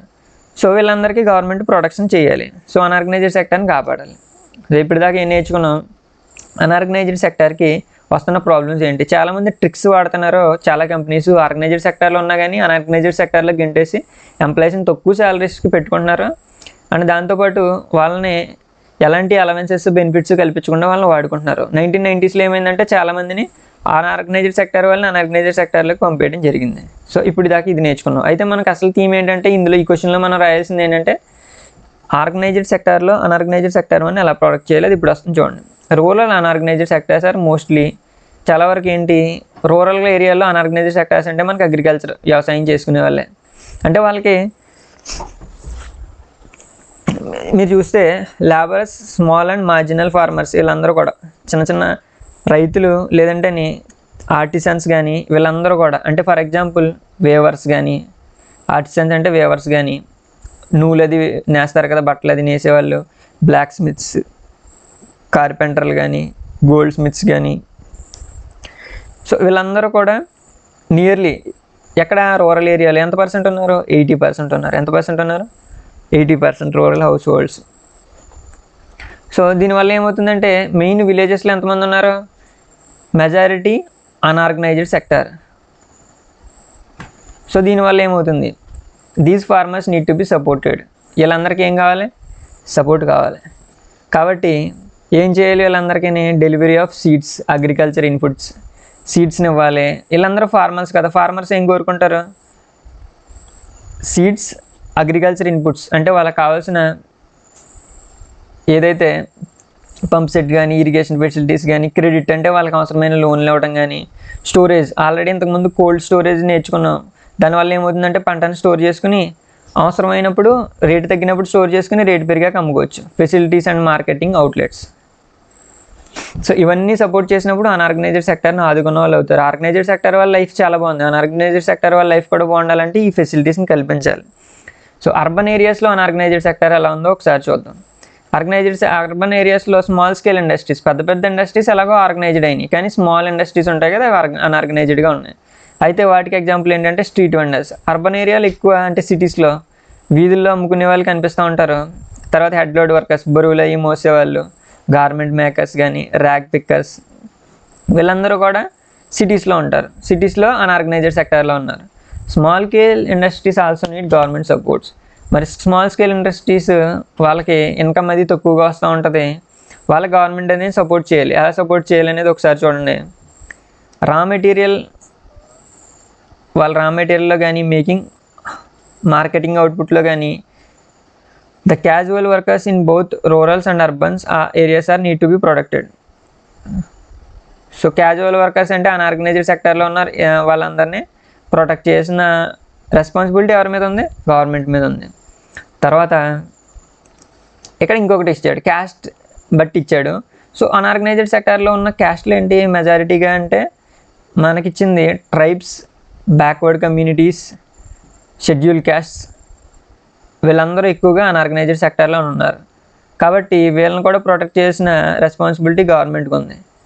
బిసైడ్ గెట్టింగ్ ఇర్రెగ్యులర్ లో పెయిడ్ వర్క్, వీళ్ళకి మీ అందరికీ తెలుసు ఇర్రెగ్యులర్గా వస్తుంది పేమెంట్, అలాగే శాలరీ కూడా లెస్గా వస్తుంది. వీటితో పాటు ఏంటంటే సోషల్ డిస్క్రిమినేషన్, అంటే క్యాస్ట్ని బట్టి కూడా వాళ్ళకి వివక్షత ఎదుర్కొంటున్నారు, దాని నుంచి కూడా ప్రొటెక్షన్ కావాలనేసి ఇక్కడ చెప్తున్నారు. సో సోషల్ డెవలప్మెంట్ రావాలంటే అన్ఆర్గనైజ్డ్ సెక్టర్ని ప్రొటెక్ట్ చేయాలి. ఇలా కన్క్లూడ్ చేయండి. దీనికి మీకు 8 మార్క్స్ వస్తాయి. సో చెప్పిన పాయింట్స్ అన్నిటిని ఒక ఆర్డర్లో ఇక్కడ నుంచి ఏ సెక్టర్ని, రూరల్ ఏరియాస్ మీద 3 పాయింట్స్ రాయండి, అర్బన్ ఏరియాస్ మీద 3 పాయింట్స్ రాయండి. స్టార్టింగ్లో మనం ఇక్కడ ఇచ్చిన ఇంట్రడక్షన్ నుంచి ఒక 2 పాయింట్స్ రాయండి. 8 పాయింట్స్ వస్తాయి. 8 పాయింట్స్ రాస్తే మీకు మొత్తం క్లియర్ అవుతుంది. సో ఇక్కడ ఉన్న దాన్ని బట్టి క్లాసిఫికేషన్ గురించి కూడా మనం ఆ వీడియోస్లో చేసాం, అది కూడా ఒకసారి చూడండి. Sectors in terms of ownership, public and private.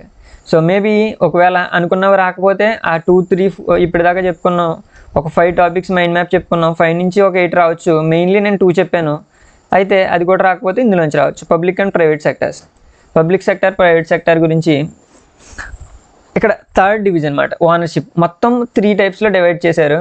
ఫస్ట్ది ఏంటంటే ప్రైమరీ, సెకండరీ, టెర్షరీ. సెకండ్ది ఏంటంటే ఇప్పుడే నేర్చుకున్నారు ఆర్గనైజ్డ్, అన్ఆర్గనైజ్డ్. అండ్ తర్వాత ఇప్పుడు నేర్చుకునేది పబ్లిక్ సెక్టర్, ఇంకోటి ఏంటంటే ప్రైవేట్. సో ఇప్పుడు దీన్ని చూద్దాం, పబ్లిక్ ఏంటి, ప్రైవేట్ ఏంటి. ఓనర్షిప్ని బేస్ చేసుకుని సెక్టార్స్ని పబ్లిక్ సెక్టర్గా, ప్రైవేట్ సెక్టర్గా డివైడ్ చేశారు.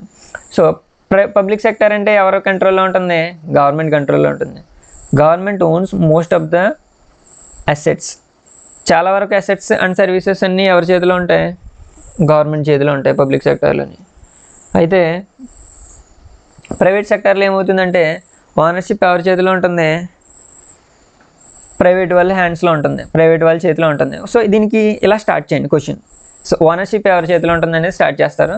ఆ తర్వాత ఏంటంటే ఇక్కడ కాంపిటేటివ్ వాళ్ళకి ఎక్కువ క్వశ్చన్ అడుగుతున్నాడు. ఇక్కడ పబ్లిక్ సెక్టర్, ప్రైవేట్ సెక్టర్ అని, రైల్వేస్, పోస్ట్ ఆఫీస్ ఇవి రెండేస్తున్నాడు. Which sector it belongs to అని అడుగుతున్నాడు. సో రైల్వేస్, పోస్ట్ ఆఫీస్ ఎవరు నడుపుతున్నారు? గవర్నమెంట్ నడుపుతుంది. సో గవర్నమెంట్ నడిపితే అది ఏమవుతుంది? Public sector. తర్వాత మరి ప్రైవేట్ సెక్టర్ ఇక్కడ చూడండి, Tata iron steel company, Tisco. ఒకవేళ కొన్నిసార్లు దీనికి అబ్రివేషన్ కూడా అడుగుతాడు. Tisco, Reliance industry limited.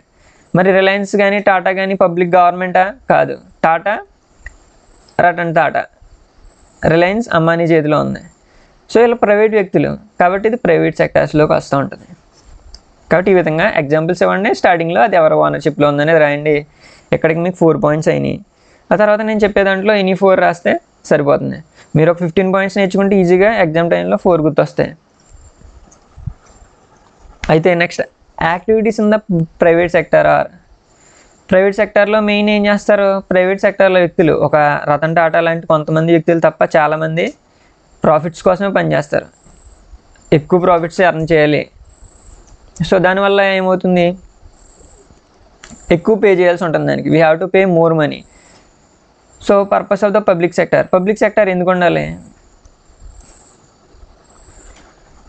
ఒకవేళ పబ్లిక్ సెక్టర్ ఎవరి చేతిలో ఉంటుంది, గవర్నమెంట్ చేతిలో ఉంటుంది. బాగా గుర్తుపెట్టుకోండి. ప్రైవేట్ సెక్టర్ ఏమో ప్రాఫిట్స్ బేస్ చేసుకుని ఉంటుంది, ప్రైవేట్ వ్యక్తుల ఓనర్షిప్లో ఉంటుంది. మరి పబ్లిక్ సెక్టర్ ఎవరు చేతిలో ఉంటుంది, గవర్నమెంట్ చేతిలో ఉంటుంది.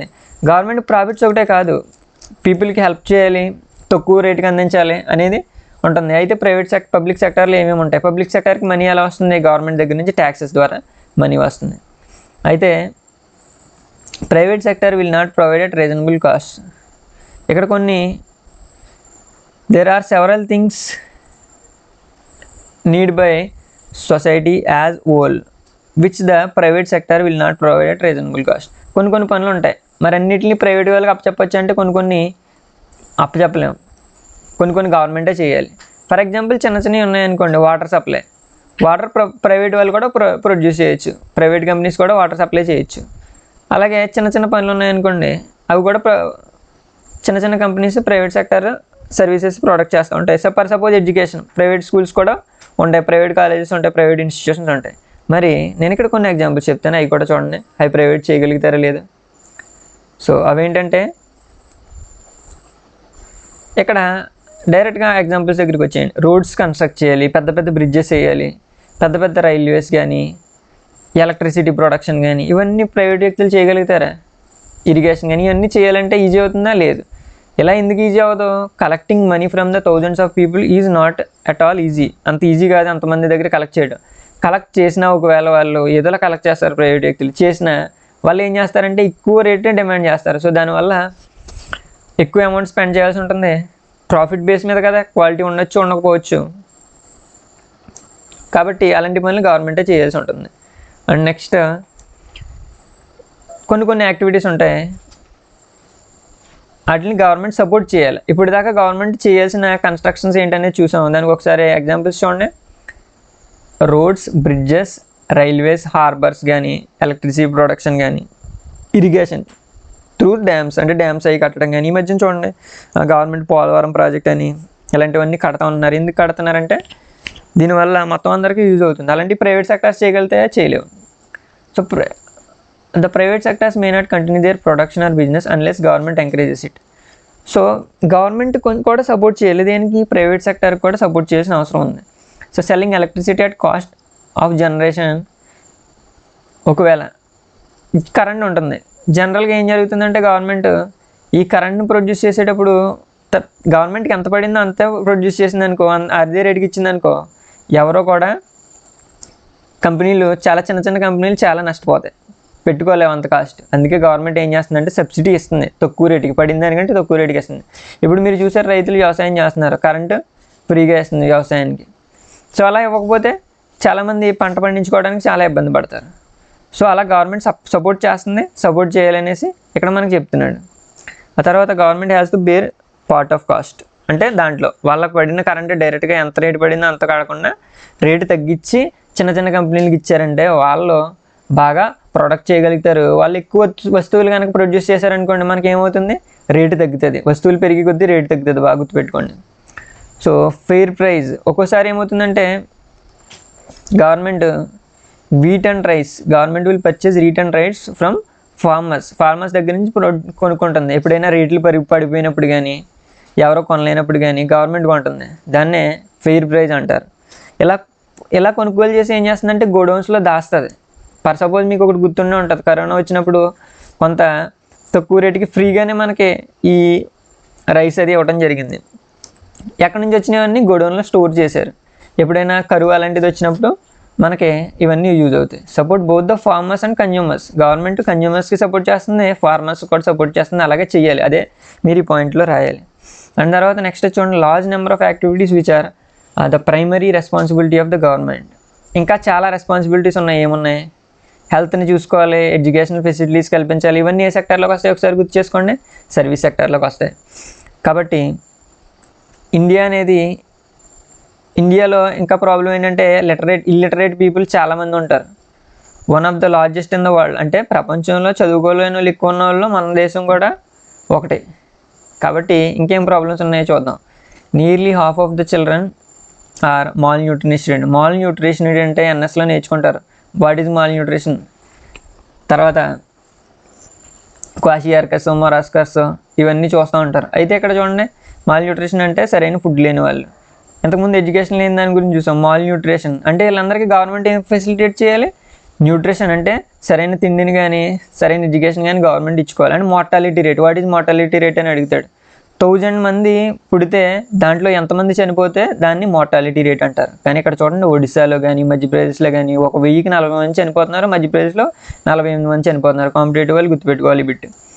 అయితే దీనివల్ల ఈవెన్ చాలా పూర్ అనుకున్న స్టేట్స్లో కూడా ఇలా జరగట్లే ప్రపంచంలో, కానీ మన ఇండియాలో ఇలా జరుగుతుంది.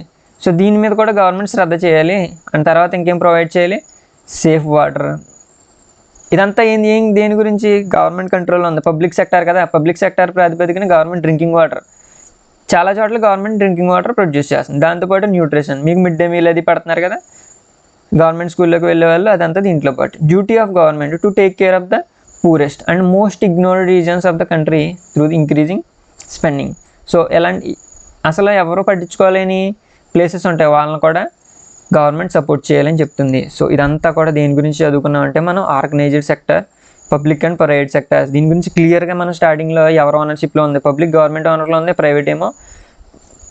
ప్రైవేట్ వ్యక్తులు ఓనర్షిప్లో ఉంది. దానికి ఎగ్జాంపుల్స్ కూడా చూసాం. ఎగ్జాంపుల్స్ రాసిన తర్వాత మీరేం చేయాలంటే ఇక్కడ ఫస్ట్ ఆఫ్ ఆల్ పబ్లిక్ సెక్టార్లో ఏమేమి ఉంటాయి అనేది రాసుకొచ్చారు, తర్వాత ప్రైవేట్ సెక్టార్లో ఏమొచ్చాయి, తర్వాత నెక్స్ట్ ఏంటంటే కొన్ని ప్రైవేట్ సెక్టార్ వాళ్ళు చేయలేరు. అలాంటివి ఏంటంటే ఇక్కడ చూసారు, బ్రిడ్జెస్, హార్బర్స్, ఇలా ఎలక్ట్రిసిటీ ప్రొడక్షన్, ఇవన్నీ రాసుకుంటారు. ఇది అయిపోయిన తర్వాత ఏం చేస్తారంటే గవర్నమెంట్ ఎవరికి సపోర్ట్ చేయాలి? చిన్న ఇండస్ట్రీస్కి సపోర్ట్ చేయాలి, అది కూడా రాస్తారు. తర్వాత ఫెయిర్ ప్రైజ్ అంటే ఏంటి? గవర్నమెంట్ ఎలాగా రైతులకి ఎలా సపోర్ట్ చేస్తుంది? కన్జ్యూమర్స్కి, ప్రొడ్యూసర్స్కి, అది కూడా రాస్తారు. దాని తర్వాత మళ్ళీ మనకి ఇక్కడ ఏమి ఇచ్చాడంటే గవర్నమెంట్ ఇంకేం బాధ్యతలు ఉన్నాయి అనేది. సో అండ్ తర్వాత ఇండియాలో ఫేస్ చేస్తున్న ఇబ్బందులు ఏంటి? లిటరసీ లేదు, దాంతోపాటు మార్టాలిటీ రేట్ లేదు, మాల్ న్యూట్రిషన్ కూడా వచ్చింది. దీనివల్ల ఏం చేయాలి? ఎడ్యుకేషన్ ప్రొవైడ్ చేయాలి, వాళ్ళందరికీ సరైన ఫుడ్ ప్రొవైడ్ చేయాలి, డ్రింకింగ్ వాటర్ ప్రొవైడ్ చేయాలి. ఇదంతా రాస్తే 8 out of 8 పక్కాగా వస్తాయి. సో ఈ విధంగా మొత్తం అన్ని క్వశ్చన్స్ కంప్లీట్ చేసుకున్నాం. అయితే ఒకసారి చూడండి, మనం 3 సెక్టార్స్ స్టార్టింగ్లో ప్రైమరీ, సెకండరీ, టెర్షరీ, దాని గురించి ఖచ్చితంగా క్వశ్చన్ వస్తుంది. వాటి మధ్యలో ఏ 2 మధ్యలో డిఫరెన్స్ అడిగినా అడగొచ్చు. అండ్ తర్వాత దాని నెక్స్ట్ ఆర్గనైజ్డ్, తర్వాత అన్ఆర్గనైజ్డ్ సెక్టర్, దీని మీద రావచ్చు దాంట్లోంచి రాకపోతే. సో దాంట్లోంచి కూడా రాకపోతే ఇప్పుడు పబ్లిక్ సెక్టర్, ప్రైవేట్ సెక్టర్ రావచ్చు. అవి కూడా మిస్ అయినాయి అంటే ఖచ్చితంగా నేను మిగతా ఒక 3 టాపిక్స్ చెప్పాను, దాంట్లోంచి వస్తుంది. ఇందులోంచి 8 మార్క్స్ ఇప్పుడు మీరు 100% రాసేలా నేర్చుకున్నారు. అంటే కాంపిటేటివ్ వాళ్ళు కూడా ఒక బిట్ కూడా పోకుండా నేను అన్నీ కవర్ చేశాను. అండ్ తర్వాత ఈ కింద ఉన్న క్వశ్చన్స్ నేను వీడియో చేయాలంటే మీరు నియర్లీ ఒక 100 likes చేస్తే ఖచ్చితంగా నేను